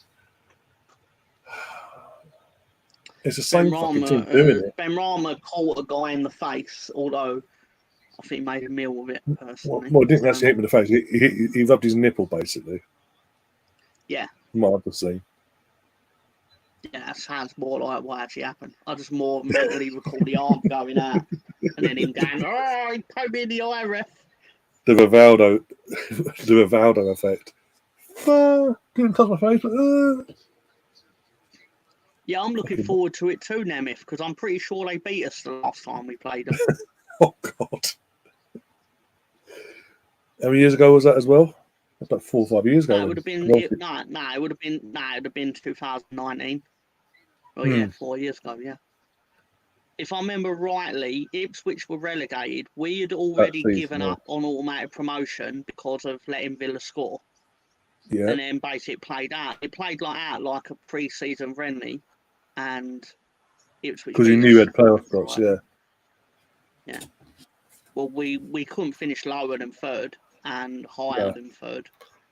And Ipswich were down already, but then so it had all the energy of a pre-season friendly. Everyone had to play, but no one wanted to. That was it.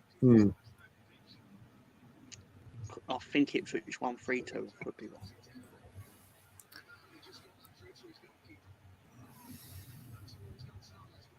Oh, Antonio touching the ref, playing with fire here. For me, again, people, David and all that might have disagreed in the chat, but for me, it's a mistake. It's a mistake playing Antonio in this final, starting him anyway, when they've got better options on the bench that could have played up front. He's not turned up this season in general. Is Skamaka injured again? I don't know now. Must be, because he's not even on the bench. He's not even on the bench, are they? Their options on the bench are Fornals, Lanzini, Downs, Cornet, and Danny Ings. In terms of known attacking, established attackers and all that. And not West Ham's just been booked. The defender's just been booked for a 50-50 challenge up in the air. It's a 50-50. There was no intent of taking the player out. They've both gone for the ball. Both eyes on the ball there. And of course, the Fiorentina players made up of being sniped from fucking 200 miles away. Algard has been booked.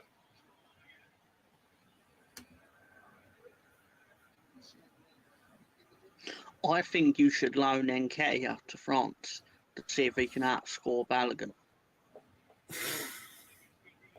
Personally, if you talk about loaning Eddie, you'd loan him back to Leeds. Especially if Bamford's going. You love him so much. But Balogun, yeah, I've said it numerous times. Again, it's given him a chance, but obviously, I don't know what's been said to him by his agent, but he's demanded to be a starter, no matter what, by the sounds of it. It's like, no, you work for your place first. You come back and you work for your place. If you're not going to do that and have the wrong attitude, you know where the door is, basically. Personally, with Balogun, for the first half of the season, because of Brentford's situation, loaning to Brentford for the first 6 months of the season or whatever, up till January 1st, and let him prove himself at the Premier League level at Brentford. Because of Ivan Toney's situation, he's guaranteed minutes. As long as he's not injured, he's guaranteed minutes. He gets to play week in, week out at the same league and all that with Arsenal in. And he gets to prove himself. And if he proves himself, comes back on January 1st, there should be something in place that says that you prove yourself. Score. These are the targets. If you meet all these targets, come January 1st, you come back, you'll be given a chance as a rotating striker along with Jesus. The pair of you will be rotating back and forth. But if he doesn't even want to compromise on that, what else can you do? Because again, you can't just guarantee him starts at his age. Again, especially we're back in Champions League. I keep saying it. We're back in the Champions League. We can't afford to drop out of that again on the whim of we have to give this young kid a chance and give him what he wants, no matter what.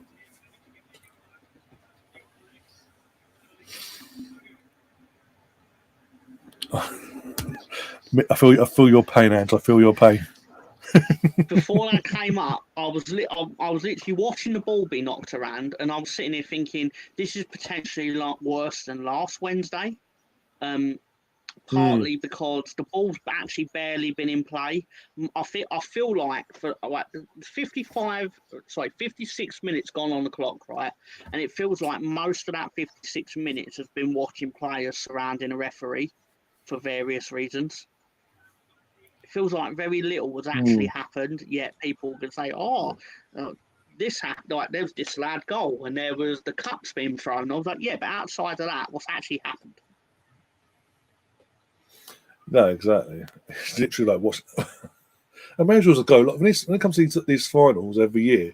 I may as well just go live, turn around and look at a wall. Be more entertaining than this. Question from Craig again. Do you think we have missed out by not getting Alexis McAllister from Brighton?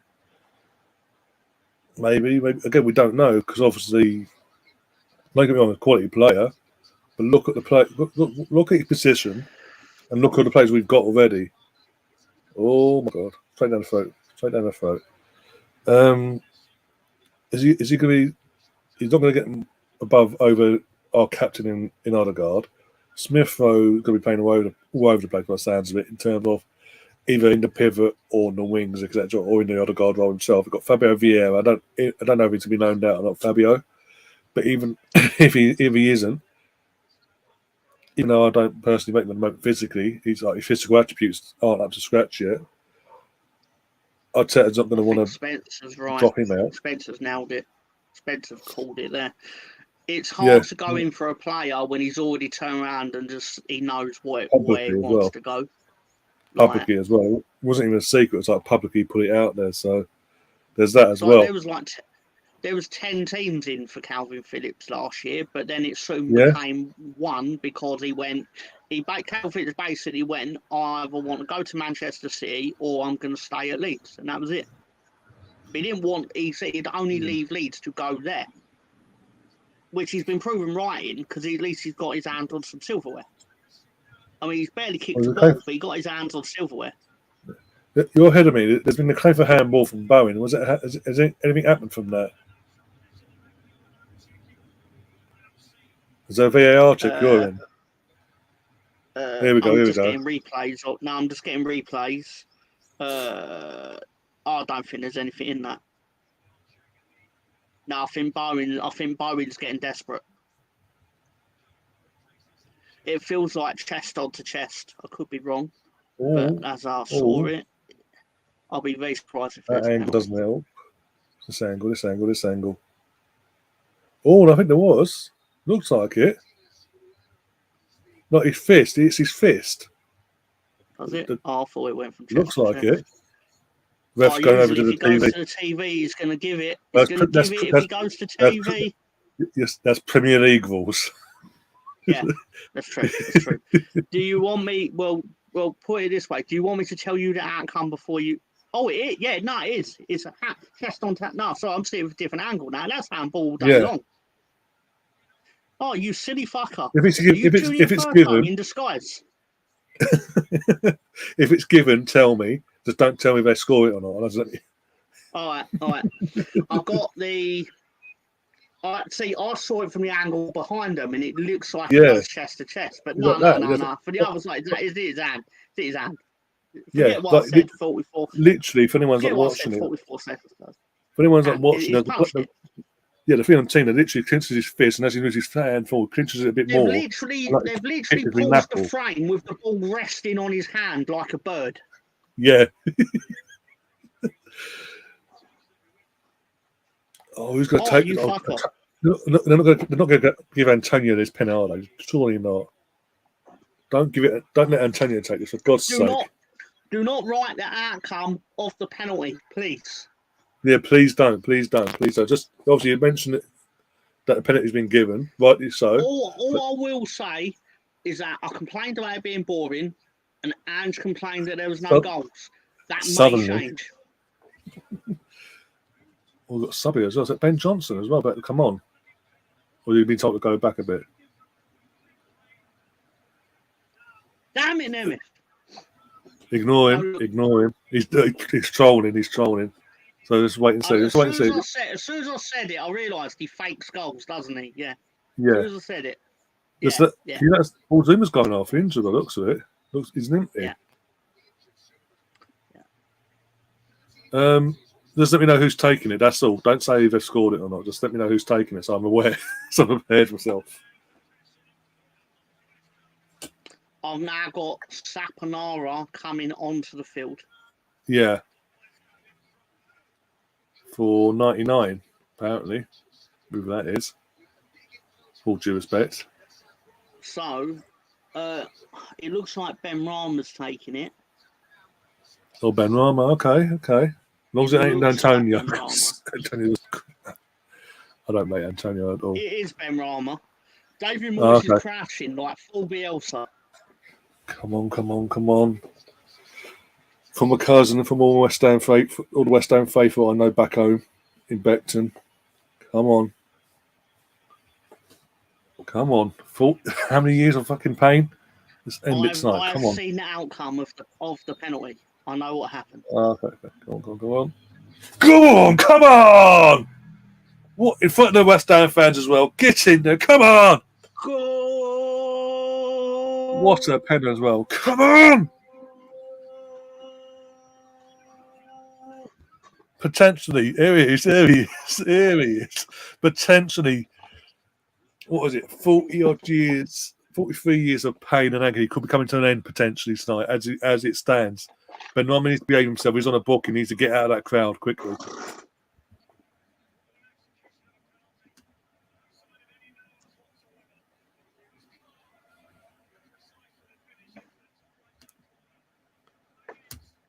Right, let's change the scoreboard, everyone.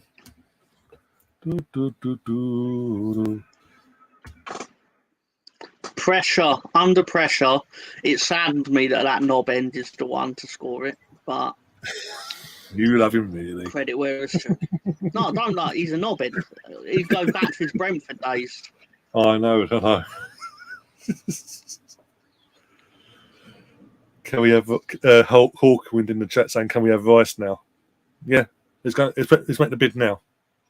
Fuck screwed about. Look at the bid in now. Do you want it fried with pork or egg? A bit of chicken, actually. A bit of protein. Why not?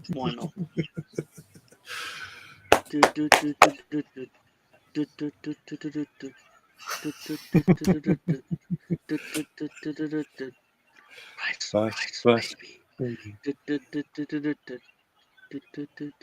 Yeah.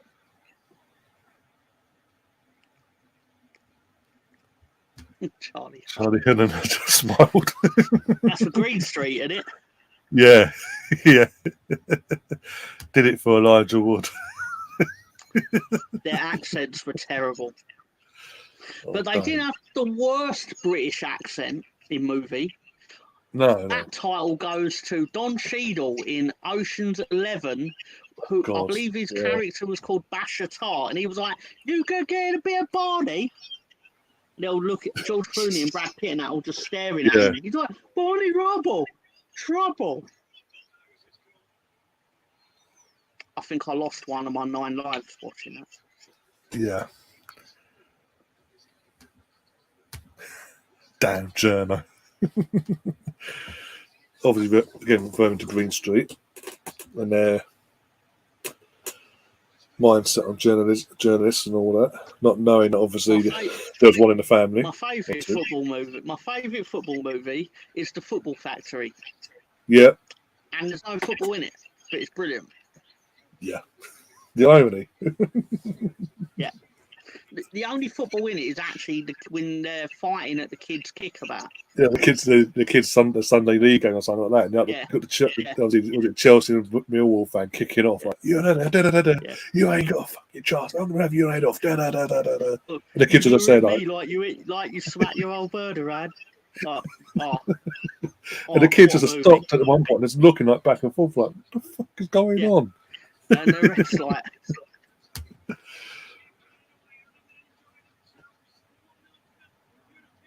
It was a good pen, I got to say. It was a good pen from Ben Rama.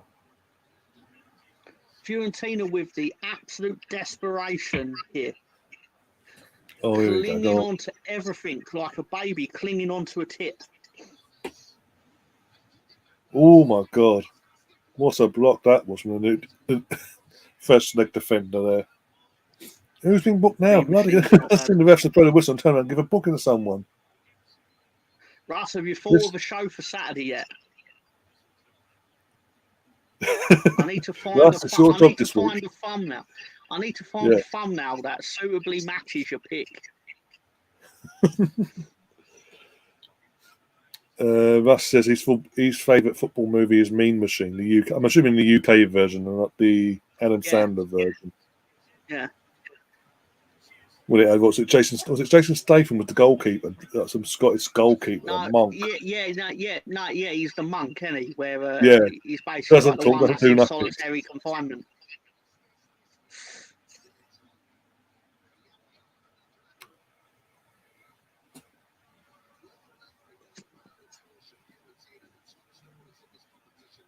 Oh dear. Oh, not liking this. Oh, that's poor. Oh, 1-1. That's poor defend. That's ball watching. I call it ball watching defend because it is ball watching defending. No one's literally coding down. Control who scored? Number 5. Oh, I don't know who that is, but Bono something. Oh, So that's the the cross worst comes thing in, now. heads it down, ball. Defended. Yeah. Defending was woeful there. That's the worst thing. Literally, not in 5 minutes of being 1-0 up, and you're pegged back to 1-1. Lovely control. Should never have got shot off.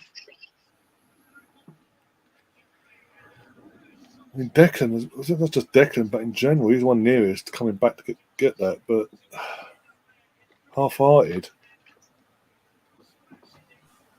Actually, you know what? West Ham can keep Declan on that. Bonaventura. Okay.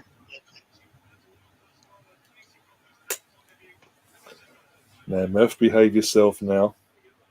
I've just noticed, by the way, Nemeth's new profile picture. I'm getting shown our age. Put it up. So I can't. Do it on one of his other comments. Yeah. There you go. Oh, my boy Nemeth. Oh, I love it. David's saying 2-1 either way, cannot call it now. All West Ham had to do there for the first 10 minutes of going 1-0 up was literally just hold firm, hold their nerve, and see the next 10 minutes out. But nope, not in 5 minutes. It's 1-1 again. Hang on a minute. Sorry, I just realised something. BX Gunner is BX Gunner. Yeah, he's back properly, not as a. He's no longer on his wife's account. No, I don't know. I don't know. He's got it back, but he's got his account back. Did you make a new channel? Did you get it back? What happened?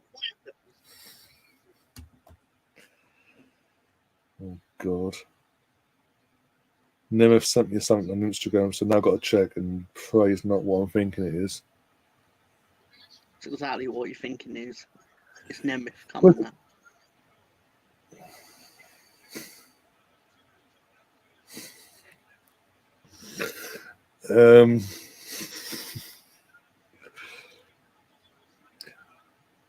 West Ham are folding like cheap laundry at the moment. It feels like. I'll send it to you, Tom. 1 sec. This is the image I've been sent, by the way, from my very own Mr. Nemeth. I can't put it on the screen if I wanted to. Okay.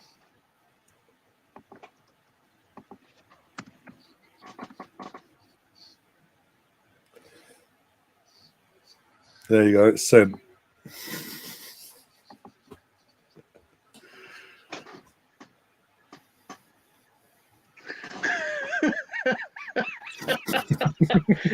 Oh my God! You dick. I got a link from Spencer as well. What's this? Oh, What's this? aren't you nice? It's all changed the name to Mr. Tom. Oh, God. Oh. Very good. Very good. It's Michael Scott doing Michael Scott things.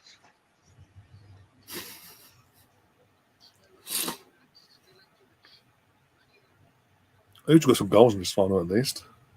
Took a while, but Do not do what Nightman Nemeth is suggesting. no, I'm not.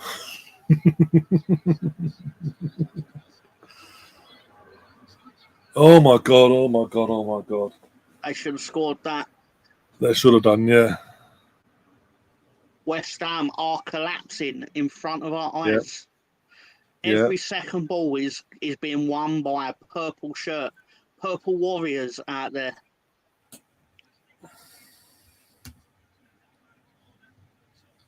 Why is it that players with bandages automatically become superpowered? Why are there no shit idea. footballers with... It makes them better. Oh dear.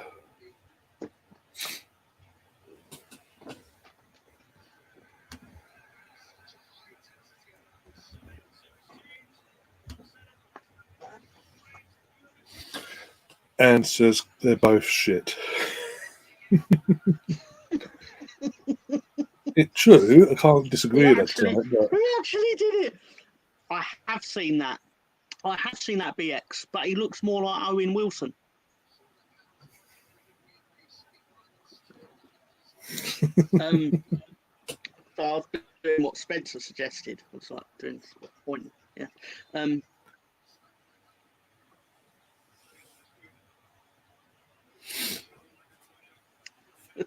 Can't believe he changed his name to Mr. Tom.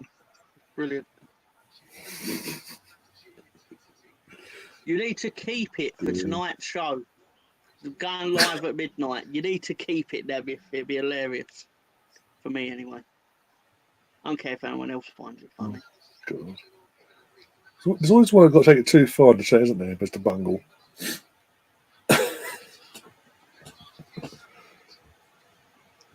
Yeah, but Mr. Bungle, have you completed Pornhub? Oh God. We're going down that route now. Well, no, it's just because I heard that there's a Pornhub too for people that have completed Pornhub.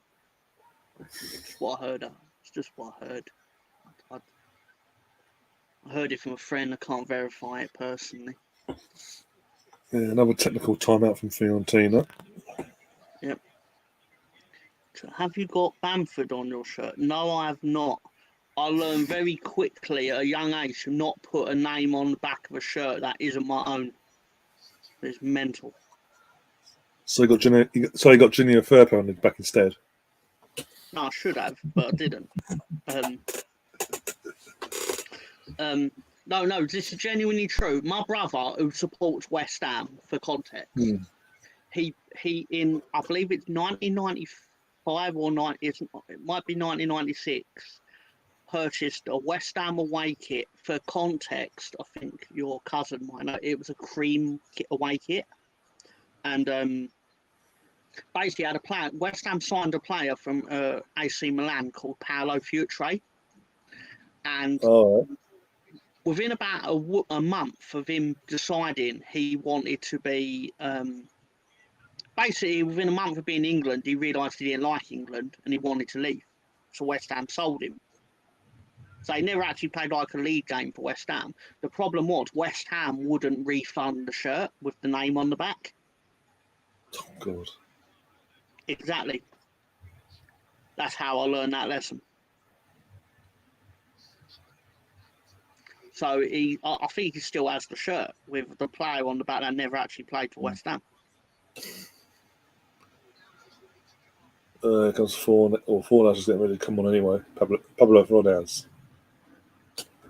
So found with his bald patch. That's all right. I've got one too. Paulo Di Canio on the other hand he was Paulo Di Canio was something else. A lot of it. He was amazing. He was a great footballer. How was he ever at Sheffield Wednesday? I don't know. Before West Ham, I don't Teams know. unearthed talent. Well, West Ham only took him on because of like the disgrace that he was under for what he did to that rep. Who made a total meal of it, by the way. Yeah. The way he fell over after a little, like, I've never ever seen a push. No. So I'll put it another way.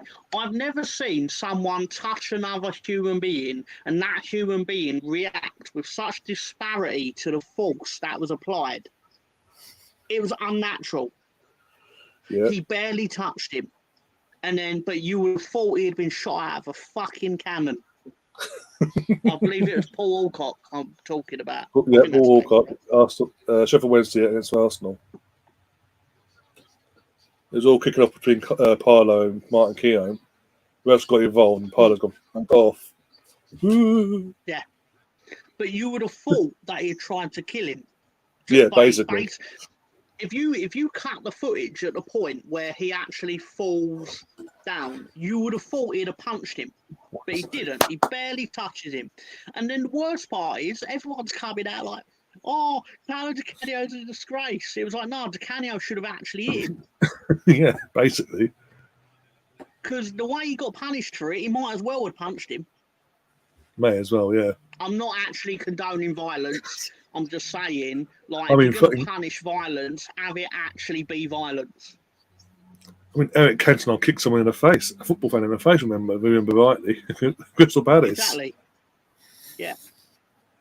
And I love how the guy in court basically tried to say, I said something like you weren't playing very well, and then every witness in the box went, no, you actually called his mum a prostitute. It was something like that. It was something. That's not the exact quote, but it was basically like along them lines, yeah. Yeah, it was like it had classic energy of you telling the teacher what happened in a situation, but you don't tell any of the parts where you did something wrong. Yeah. I mean, I never did that. I was always stupid enough to actually go overboard on what I actually did. But I will not calm down, Nightmare. You didn't have the courage to be Mr. Tom for the rest of the stream, Nightmare. All right, I'll see. We're down Nightman level 45 now. 45. Got a number there. If I'd known, I would have gone in and changed my YouTube name to Nightman Nemeth so he couldn't have it.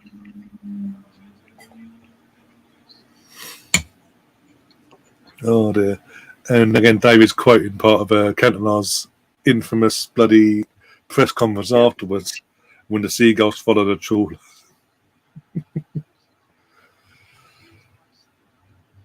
Yeah, Cantona just took it on like, yeah, I did nothing wrong. I kicked someone, and what basically? What are you going to do? Bring it on. Amazing.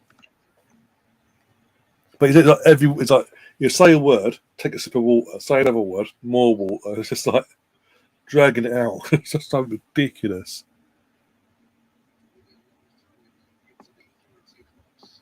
Oh dear, here's what it is. When the seagulls what's a save? It is because they think sardines will be thrown into the sea. I thank you. That's what he actually said. Yeah. And then they all followed him as if like clockwork. Brilliant. Fucking these. I know that obviously these foreign teams are known for their theatrical and all that, but Fiorentina taking it to a new level tonight. Like every time they get a chance to fall to the floor, they're falling to the floor like Emerson says, like bunch of flies basically. And just tactical timeout after tactical timeout, not the third minute. Sorry. Big Gunner, who picked up Cantona's new album as if like he's dropped like 14 albums in his retirement. It's like you got the latest one. Oh dear. And what version have you got? Have you got the DJ mix? I did see something written about him where they went, after he retired, he got into acting, even though the film he was in was described more of a softcore pornography. And if I remember rightly, he stuffed his crotch because, of course, he did. Tom, remember? No, Yakubu used to play for Portsmouth. I think he means what's his name? Yeboah. Yeboah, yeah. I just wanted to say Yakubu, but no. Oh, that goal was amazing. No, seriously, it was amazing. Yeah, it was. It was. Oh, sorry, I'm just enjoying the ambience of remembering it. What when Leeds were good in the time when Leeds were actually good in the Premier League? We finished 13th that year. We were rarely good in the Premier League. Yeah. I'd have took that now though. No. Oh yeah. No. I'm looking forward to playing at 3:00 and 9 Saturdays out of 10, and 7:45 on Tuesday and Wednesday. exactly, and it's always on Sky with the red button, so yeah. Don't have to worry about BT Sport nonsense.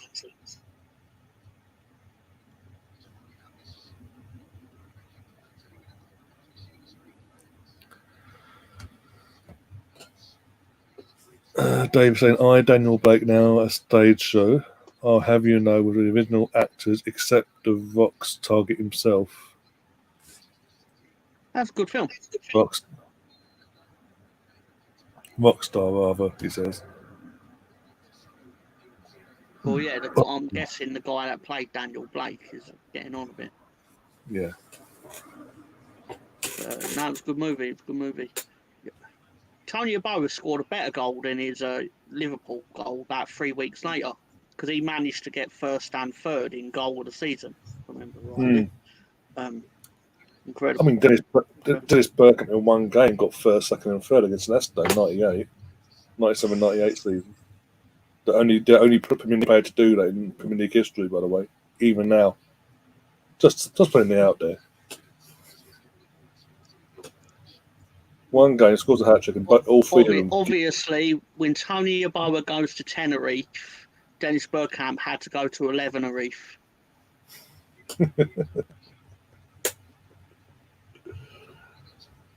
It's all right. I won't hold it against him. He's a great player, old Dennis.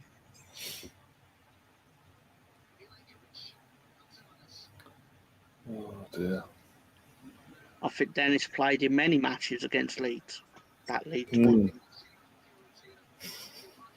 That Leeds won. What was it, 2?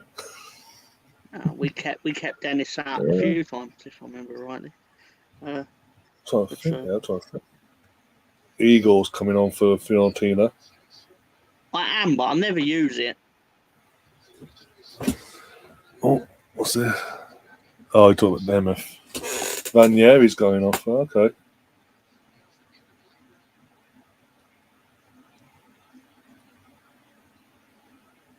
This game started repeating out, hasn't it? I don't know. This has got last-minute penalty decision written all over it. Yeah, like lastminute.com. Not necessarily saying it'll be given, but one of them will definitely look for it. What's Fornals doing? Oh my god! Come on now.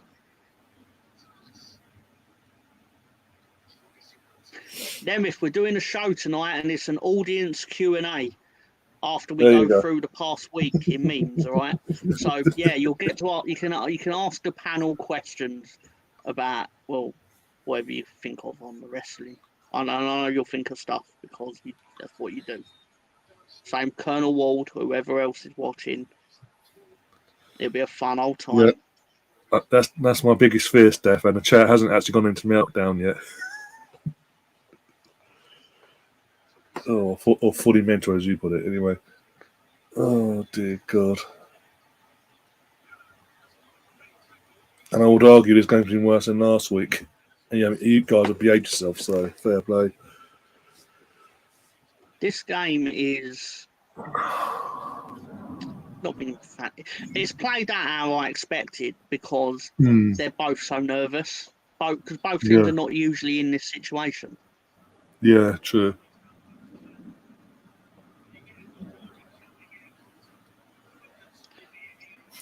That's what she said, Mr. Bungle.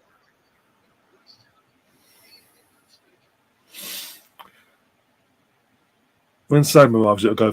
That's when it all goes into chaos in the chat. Whenever Sam arrives, Greenwood will come in, and it will be chaos. Yeah. He's one of my favourites, old Sam Greenwood. Comes in, drops chaos bombs, and leaves. And it pisses off, and lets the chaos descend into madness.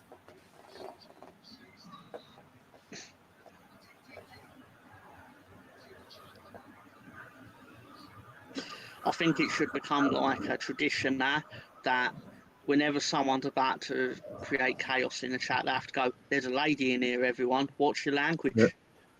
Andrew's gone quiet, actually. Is he still here? So that's been quiet for a while now. I think she's watching Pornhub. God. They were giving her suggestions, so I think she took them.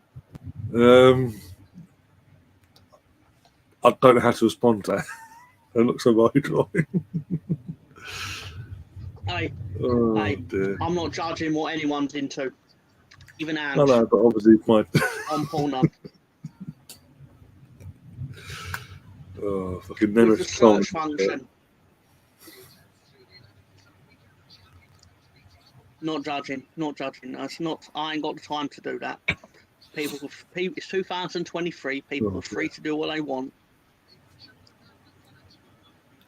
Yeah.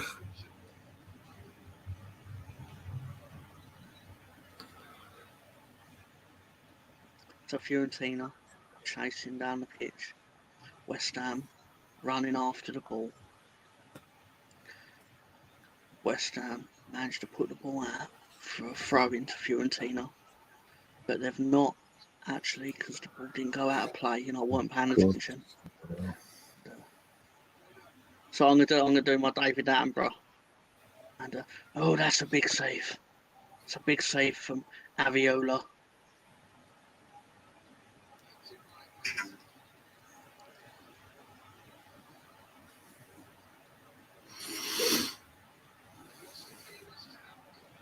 I wonder what happens if you rub Ariola.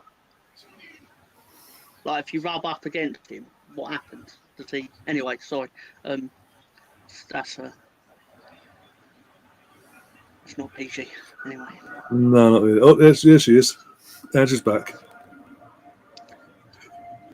Video must you have made ended. that. You made Anne swear, Tom, by the way.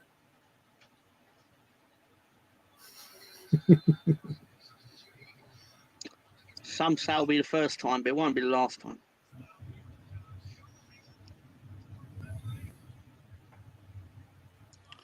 But West Ham punt the ball in. Goalkeeper comes to the ball. He doesn't get it, but goalkeeper protection means he gets the free kick.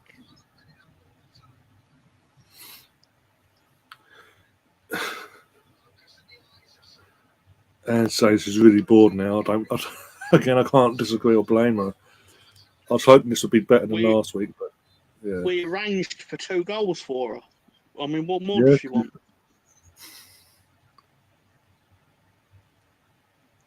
There's been a penalty decision. There's been blood. Literally trying to get blood from a plastic cup. Literally, as you say.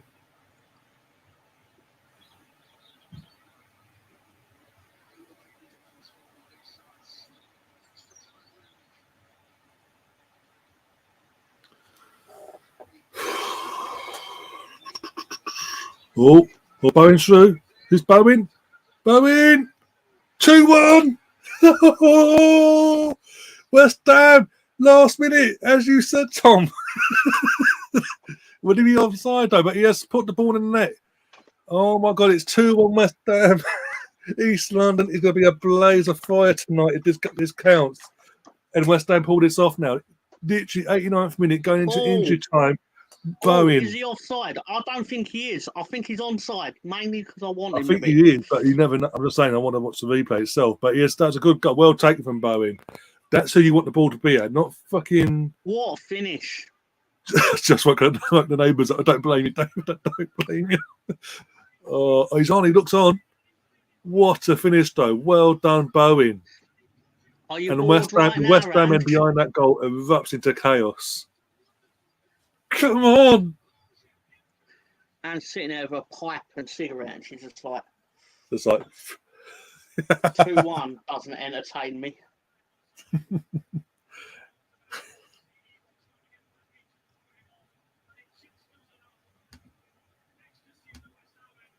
Have they chalked it off? I don't know. No. He's onside. He's They clearly better not onside. Come on, lads. They better not have. I'll kill them. They've proper stole this because they'll barely be in this as a contest. They've literally just held on for their lives. It's been basically David Moyes FC from this season. Literally just sit back and soak it up and do the odd counter attack. But that have been Of course not, because it's a trophy. It ends the 43 years of agony. Goal stands. But incredible. Incredible. And Jesus Christ, who's the Fiorentina manager? He looks like a psychopath.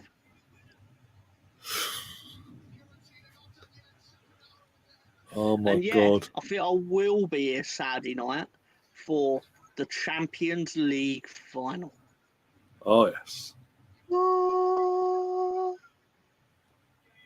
Champions League royalty versus Man City. 3-time Champions League winners Inter Milan versus the cheaters of Man City.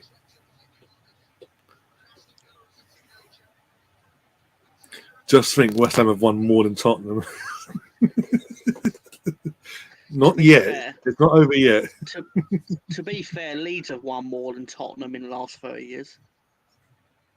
Everyone's won more. You only got to win even Norwich have won more than Tottenham.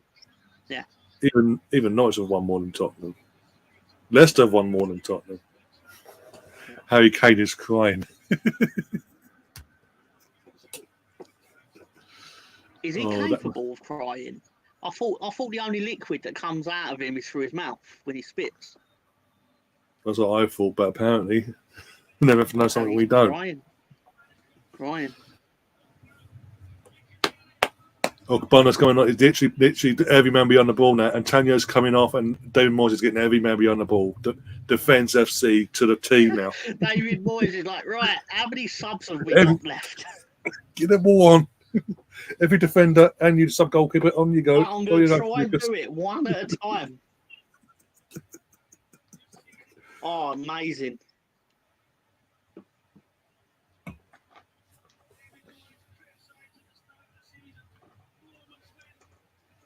This has been the best shit game ever. Never saying so. Ryan, West Ham are the most successful London club this season.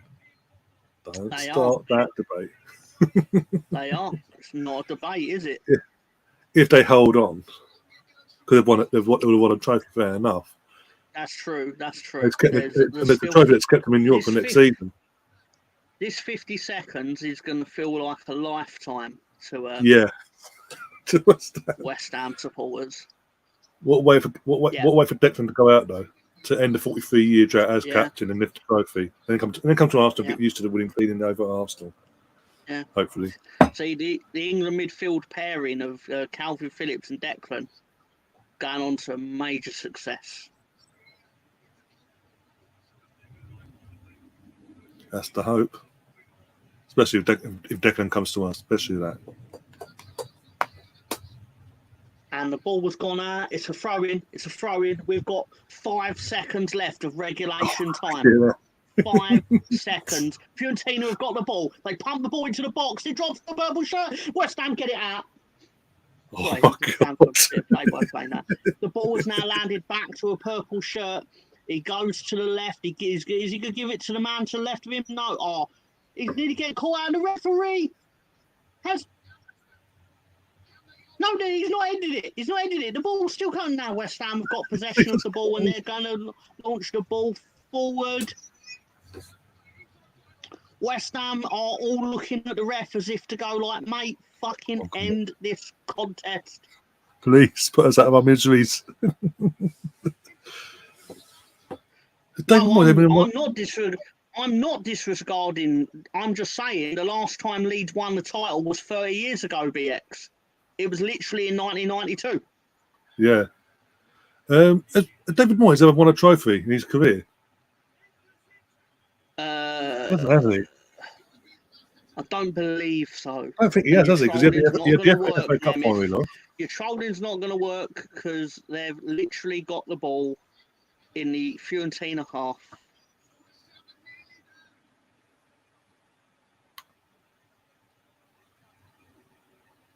Who fit your bastard? Get rid of it. I don't think Moyes has won anything. No, I don't think so. This will be huge. Obviously, he's a West Ham legend now because if he holds out on this, because obviously he would have ended 43 years of agony. 43 years, that'll be over. To be fair though, BX, a lot of football before 1992 was trash. Like with the crowd violence and attendances in football was really low outside of like teams' record attendances, but like crowds were dying. Despite what they'll tell you, that's what was really happening. Most fans were only going to football matches as an excuse to have a punch up.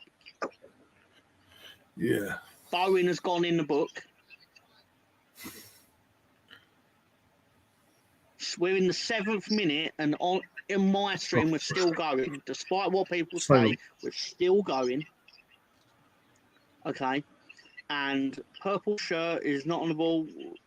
He's blown the whistle for a free kick to Fiorentina. Oh, for God's sake.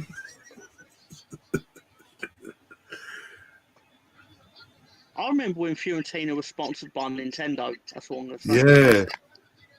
You know, that's bloody hell. What a random sponsorship.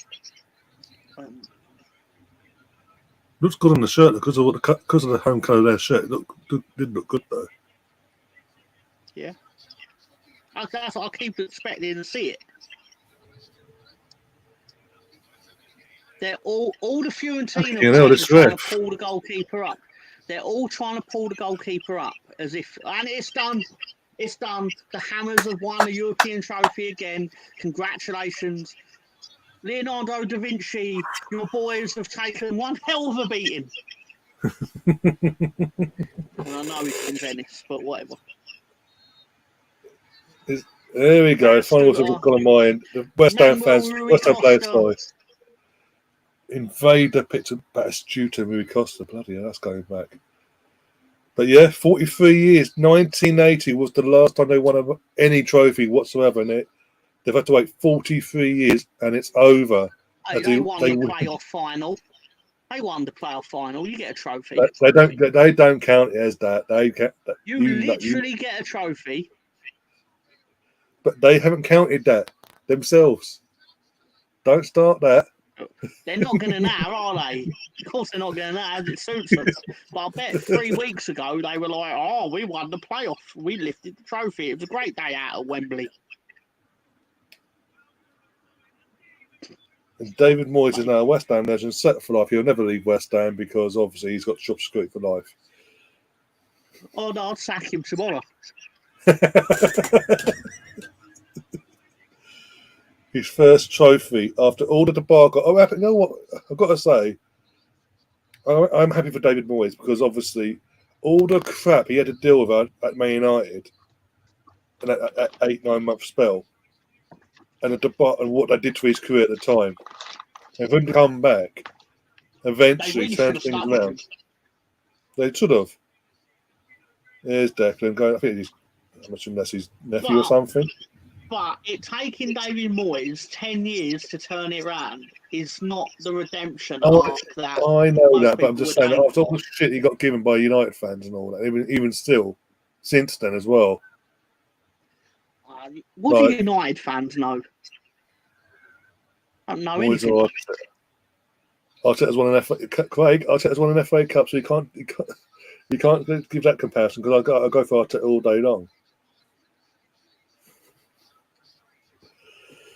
Declan Rice's I nephew don't was on the know. pitch. I'd like to see. I'd like to see Arteta managing a job in Premier League team. Just see through tactical now. Is he not doing that with the Premier League team now? Are you indirectly calling yourself a job in Premier League team? No, I just said Premier League team. I didn't hear the rest of it, but anyway. Like, take a team that is projected to finish 16th to 18th, and then see if you can not do that. Same stuff for Pep then. Can I say that to Pep? And I do say the same with Pep. I'm the same in general. I often say that about Pep. Of course, he's a fantastic coach because he's always had the best. Even his youth team had like Iniesta and that in it. The concerning thing is, I haven't seen my cousin with chats into full-time whistle. I don't know if he's breaking down in tears of joy. Nah. You'll see your cousin when the hangover wears off. He's probably just in tears of joy and just can't. It's just the emotions got to him. Just text him tomorrow, check that he's alive. He'll be fine. Tomorrow. Oh bloody hell! Bet how have these done? Going to be mental tonight now. Good way for Declan to go out with a trophy at West Ham. Now come to us. Get used to that feeling at Arsenal. Come on, over you come. It's time to come now. You've had your time. You've served your time at a lower rank club. Come to Arsenal now, competitive FC. How much time? Lions. Where's John Terry to lift the trophy? He's getting his kit on. He's getting the old suit off, getting the old kit on, the socks, the shin pads, the boots. I'm pleased for him. Would have been a lot cooler had they rested their players against a game or two early. Would have been a lot cooler. As I said, every game we play next season will be the cup final for every team we play because everyone loves beating us. Partly because of people like me that go around talking shit. The irony is, behind that, by the way, he beat the Wolves under Garcia. Was it 4-2 before the international break? You started talking shit, and then since then, your season fell apart. No. Even if we'd have lost 4-2 at Wolves, I'd still talk shit because it's just what I do. It's in my nature. There's now 2 London clubs in Europe next season. Yeah, one at the elite level, West Ham on a Thursday night. As we said earlier, me and my cousin had a chat earlier this morning. He'd say because I did invite him on, but he's not feeling too well to come on anyway. Next season, Thursday nights is West Ham night, and he'll be here with us. It's mad that they survived on goal difference 3 years ago. All because goal line technology failed Sheffield United. Not Sheffield United. Who was it? Yeah, goal line technology failed, didn't it? Goal line technology, yeah. At Sheffield United, but Villa would have been relegated. Yeah.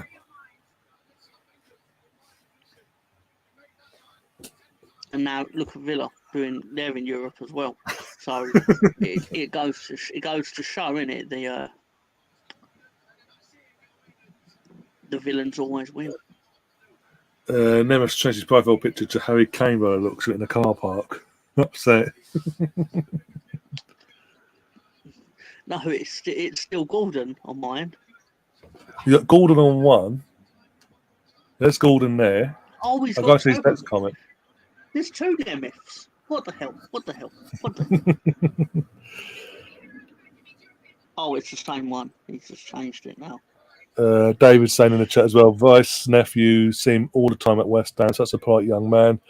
Very happy for his family tonight. He will win the League of Arsenal next year, if he comes to us. That's got to happen. We've got to do our bit now. Get the bids in and not mess about. But if we get him in, get Casado in, a striker, a right back, and a right winger, we're cooking on gas next season. Reece Nelson staying put as well for 4 years at least. with an option for 5th. Yeah, but you only get 1 goal out of him a season, don't you? 4 this season. You've got to remember, he has been injured, so that's the cheeky comments. He has been injured as well. But he stepped up. He doesn't play. That's the thing about Reece. He hasn't complained this season. The Bournemouth killer.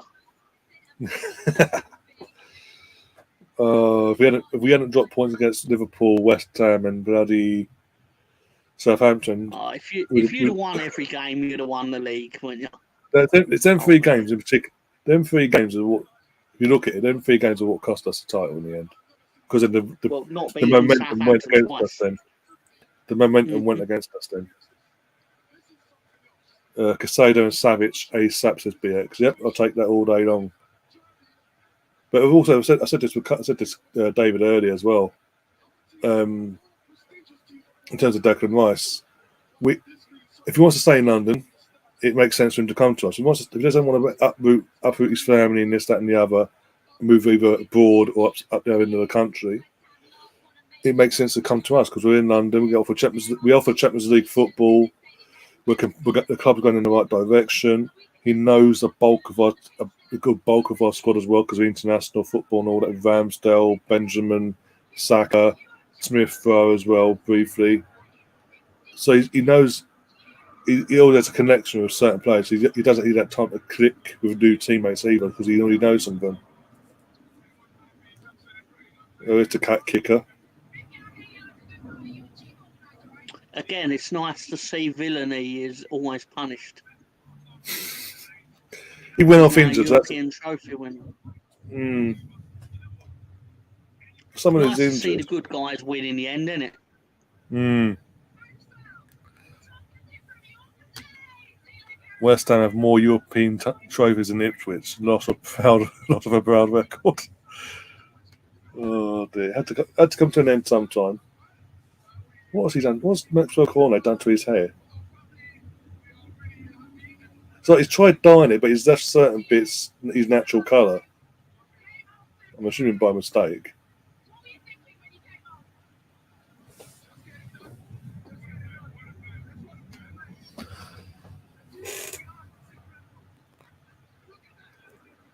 Oh, damn. So, again, because of family connections, I'm happy for West Ham. I'm so happy for them.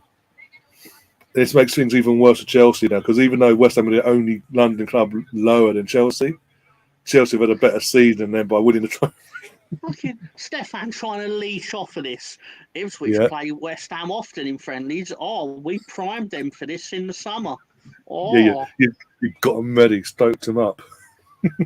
Oh yeah, you trained them for it. Amazing. Rice was one of the worst players on that pitch. So I get the hype. He's a £25 million football being. Well, that's basically it, Colonel. Very, very few footballers' prices are not inflated because that's what happens, isn't it? You got Premier League tax. You got English tax. Is Jack Grealish really £100 million footballer? No, but it was a contract clause, so they had to pay it. Is Neymar a £200 million footballer? No, but because he did cost that, everyone else's prices get closer to that. Yeah, get inflated because of that. Yeah. There's Lucas Fabianski with his boy on his back.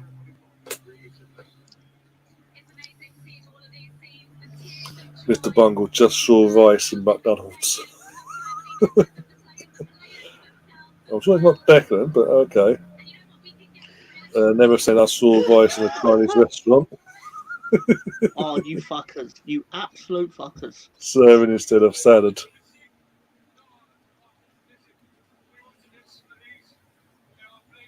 We can buy better with 100 million than Rice.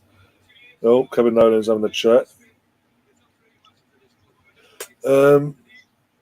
You'll all be upset if someone else buys Rice. I want Rice. I want Casado. We need to bulk our midfield out. We need squad depth. These lads. No, but I'm saying these fine young gentlemen who are entitled to their opinion. Of course, let's get this clear. They are entitled to their opinion. But I'm still entitled to say that they're all saying, nah, he's not worth this and worth that. But if you don't get him, you're all going to be upset you didn't get him. Also, it's not our money. Deep down, you've all got your heart set on getting Declan Rice because of the rumours. Yeah. Oh, dear. Plus it'll piss off the Chelsea fans as well because he's a Chelsea boy. I'll tell you, I will say this: the only high-priced footballer that I actually think was kind of worth the money that was paid would have been when Real Madrid signed Zinedine Zidane for 50 million. It was like, yes, because he was head and shoulders above everyone else at the time. 50 million back then was the world record transfer, for context, people. And then he scored one of the greatest goals you'll ever see in the Champions League final. Yeah. If you've not seen it, YouTube it. It's incredible. Incredible. That's right. That is my podcast. Yeah, that's a bit of shameless promoting in the chat there. Russ, what a boring game though. It wasn't the best of games, but at least it's not gone to extra time. Just count your blessings. I did say I had a last-minute incident written all over it. Didn't necessarily think it'd be a goal. I thought it'd be a penalty decision, personally, but it ended up being a goal. But I think the important thing to realise is it was better than last week.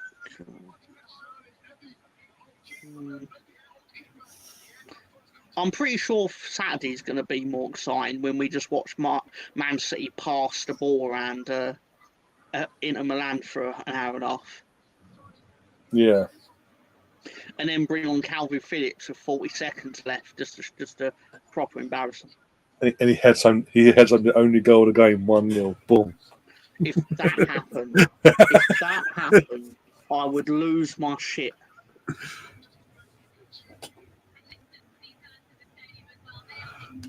David's saying, my phone's going to die, mate. Cannot find the charger. I think I'm not going to be up early in the morning. I don't think you are. Oh, just dear. drink an amount of booze. That means you will wake up in the morning. Question, David. When's the trophy parade? Because they were preparing for it. Are you going to that? I'm assuming that's tomorrow. You're going to that? Oh, there's Noble, West Ham himself. He's gone there as well, shooting and booted. I've got a question. When's the Arsenal trophy parade? Piss off. Cheeky fucker. I thought you had one planned. Like, I hope the guy who paid $30,000 for the home ticket at Wolves enjoyed the 5-goal spree and no trophy parade. Oh yeah, but what was it worth? Would you think it was worth $30,000? If he's got money to burn, that's on his own fault.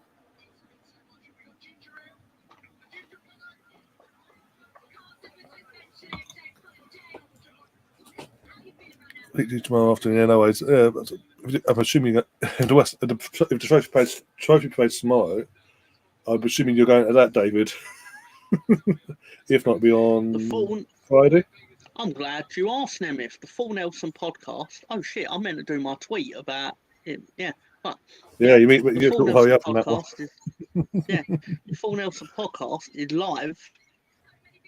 It'll be live in 1 hour and 43 minutes, I believe. Yeah.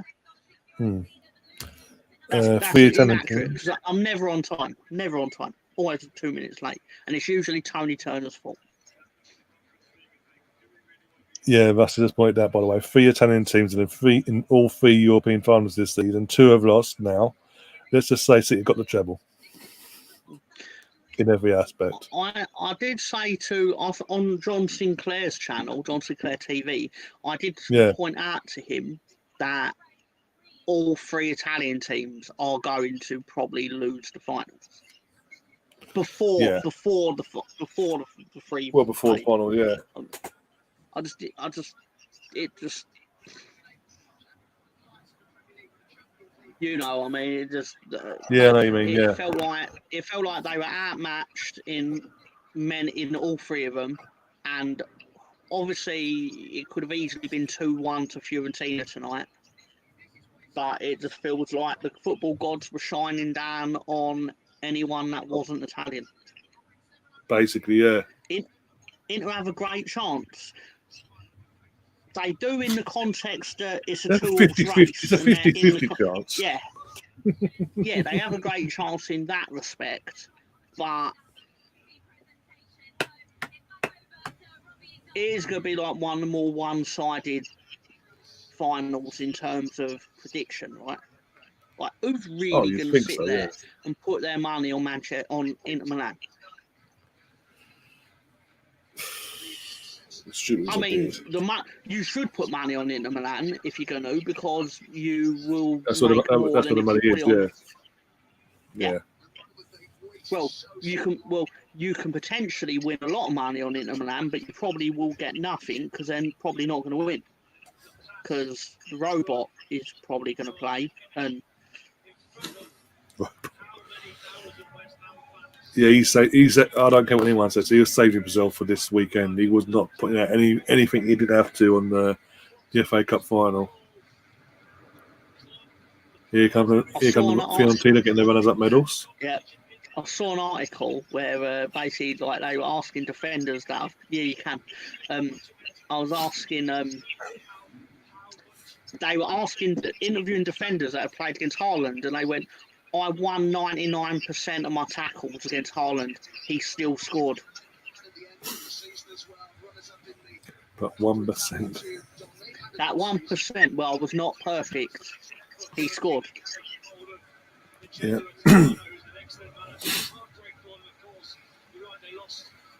Oh, dear. My favourite part of watching the losing team get their medal is how many of them take them off immediately, but are still on camera doing it. Yeah. That all started when fucking, what was it, the South Africa World Cup with Holland v Spain. They started that Holland, that manager started all that, this trend of take medal off and whilst on the pitch and all that, or as a get it off it comes and in the pocket sort of thing or whatever. I agree though, in the sense that if you're truly an elite footballer, why are you going to want the silver medal?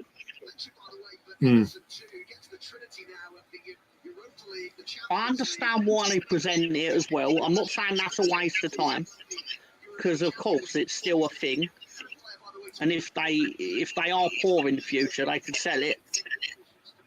Right, so yeah, I get that, but at the same time, I can understand why they don't want. Oh.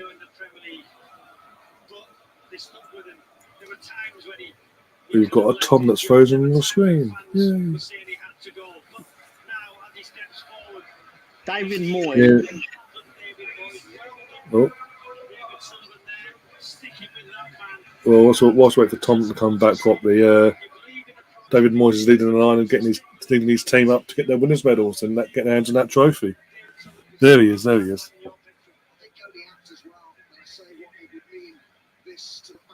You all right?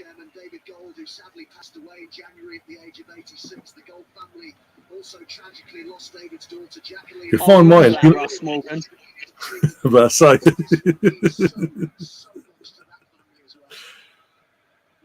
Yes, Fabianski. Where's Stefan and Ange and Bungle? Have they all disappeared to watch Pornhub together? Oh, God. What are you trying to do to me? That's a mental image I don't need to have in my head. With all due respect.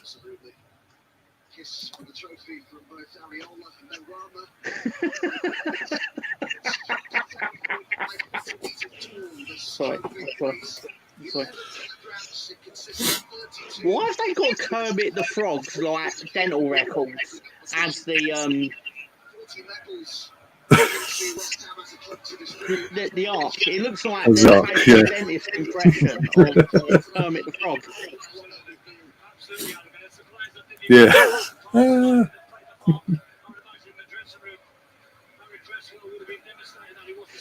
UEFA president said get the rice, so who are you going to next summer? No, they've got handed this trophy. Now where are you going? You going to tell us now?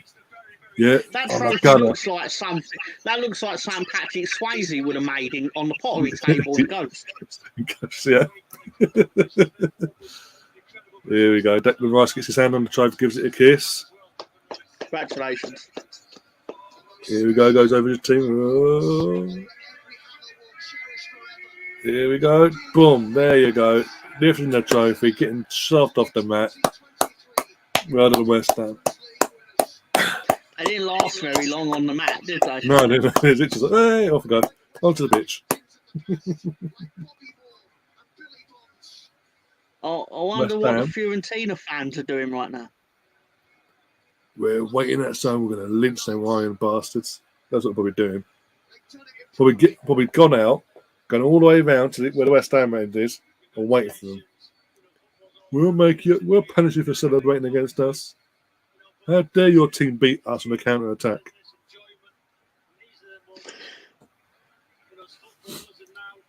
If I were them, I'd be sick though, because they 100% had this. They dominated the game. But I bet it'll come out that they had very few shots on goal, on target or whatever. It was all just possession. Every West Ham fan is going to have a massive hangover in the morning now.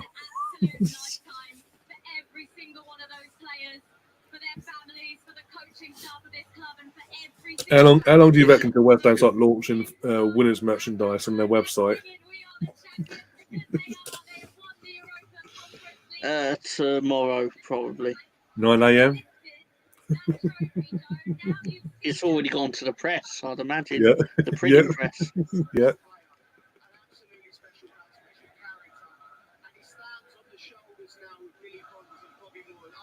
BXC, I'll still go for Paqueta. Who do you think Bowen will end up going to? Yeah, he can't stay at West Ham for much longer now. He's just scored in European. Yeah. They're going to start sniffing around him next. When Rice goes, it'll be right. Who's going to be in for Bowen next year? Yeah, Bowen will be the next target. Yeah.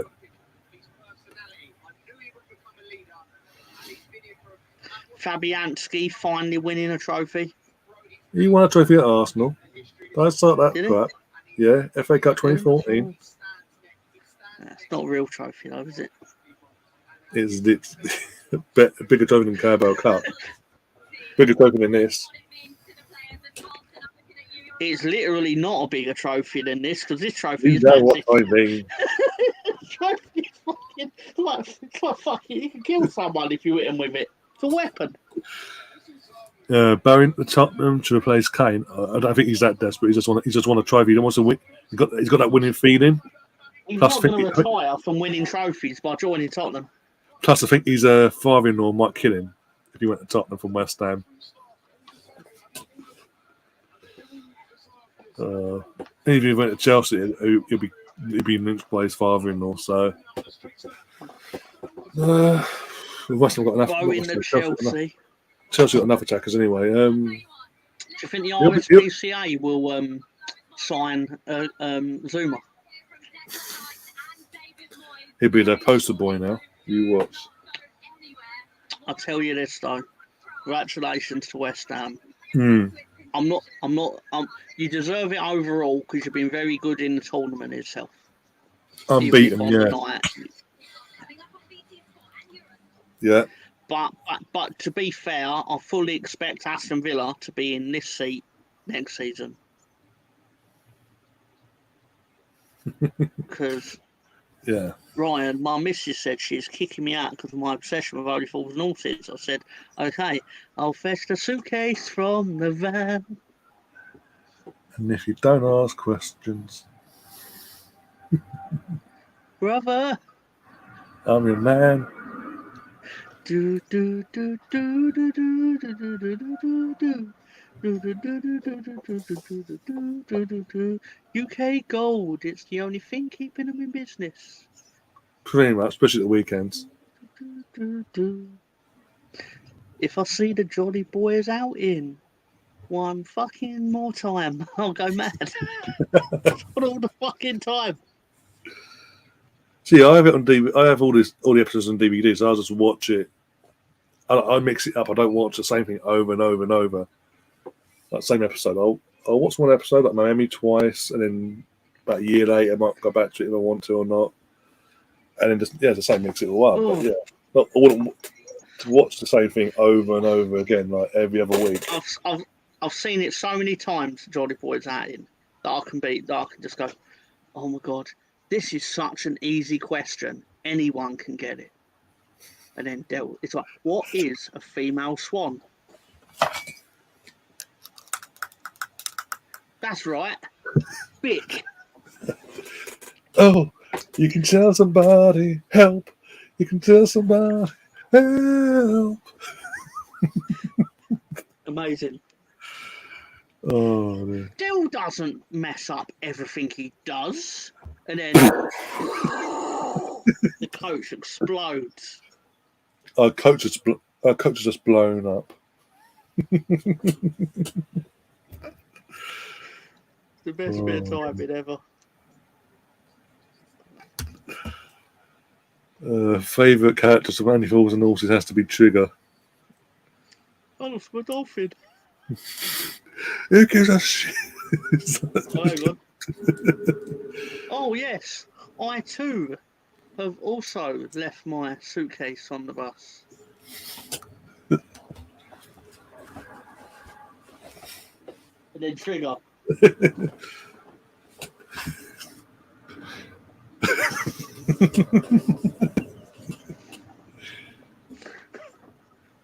I might have seen that episode about a million times. I booked myself into a nice motel. They don't know I haven't got a car. Yeah, I keep watching. I keep watching a cell trick.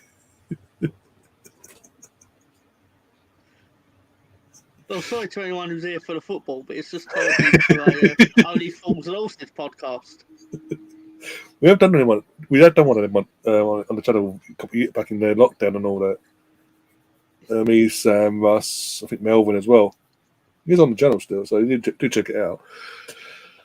You did Only Fools and Horses? We did literally. We did an Only Fools and Horses. I'll find it. I'll send you a link for it so you can watch it and all that. I totally would watch it. One sec. See, YouTube's actually working. It weren't doing it before. I don't care about all this crap. Go away.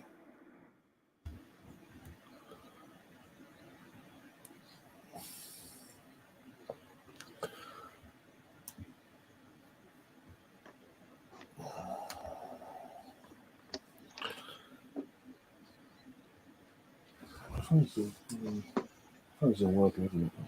Something's okay. Have a look on there. Alright, let's have a look. My name's Rodney Trigger. It's Rodney. Oh, okay. Hello, Dave. Hey, tell. Any chance to get this meeting going? Me and Dave ain't got all night. It's Rodney. Yeah, whatever.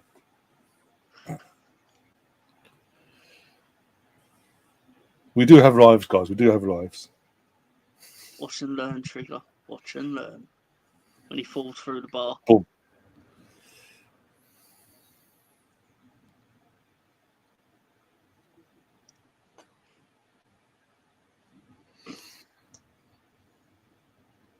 Here it is. I'll get this. I'll send it to you now. One sec. Please do. Copy I will link. definitely watch it. I'll watch it tomorrow. I'll even put it in the chat for everyone else as well. 1 second. Link to the chat. There we go.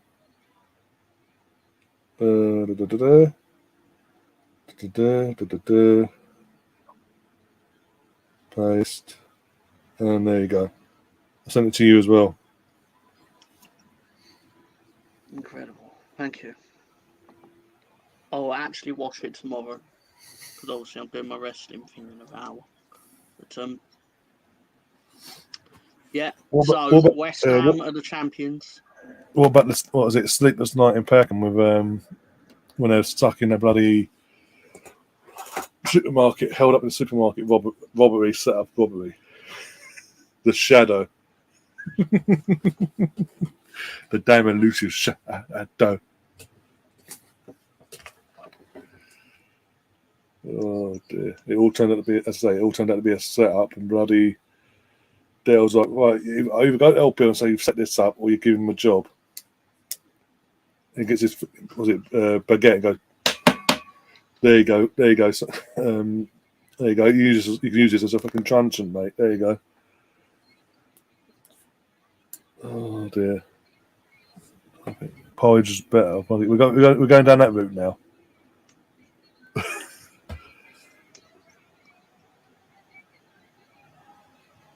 Oh dear. Yeah, down. Oh yeah. But yeah, was it? Yeah. Planning his prison escape. Dug one hole and then dug another hole. Put the original stuff in that. It was in the second hole. It was mental. They're still on the pitch. They're still on the pitch. Yeah, got Declan Rice The lady in on my screen. the lady in a pink suit is standing there. Joe Cole, big grin on his face. Sugar's name, he falls on horses, is Colin. Okay. I thought his mum named him Trigger. I think that was established in the first episode. It's like, because obviously Delbert, like, what? Rodney's like, why do you call him Trigger? Is he dangerous? Like, no. He's just like, he ain't all there, basically. And look at Joe Cole trying to be the West Ham through and through. You fucked West Ham off for Chelsea. You couldn't get out of there quick enough. Yeah. When they got, yeah. Oh, I love West Ham so much, but I fucked it. When Monday came along Chelsea, I went running, boy. Oh, it was worse than that. It was as soon as the season tickets were sold, back when that sort of revenue was actually important, as soon as the season tickets were sold, then they all fucked off. Yeah. Him, Lampard Jr. Yeah. Ben Johnson. Glenn not Johnson, Ben Johnson. Yeah. Glenn Johnson. Sorry.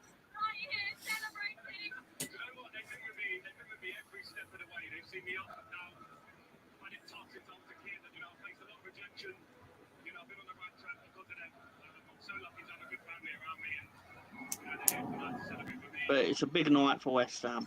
Have a good night, Spencer. Yeah, good night, Spence. Have a good take care. And yeah, with that, we are going to wrap things up, guys. And because Tom's obviously he's got his stuff to do. He's got a thumbnail and all that sort out of us. Well, nice that you gave you an answer, by the way. Twice you asked, twice. He probably weren't listening at the time. Oh dear. Well, it is what it is. But yeah, congratulations to West Ham. So they joined Arsenal as one of the only two London clubs hosting European football next season. We're hosting the elite European competition next year. West Ham are on the Thursday night still, but it's Europa League back in that competition, hoping to go one step further than they did last year in the Europa League itself. Yeah, but in the meantime, not pressure, but time. The clock's ticking now. Arsenal, get your bid in quick before anyone else comes in. Get Declan in and start the ball rolling for this transfer window.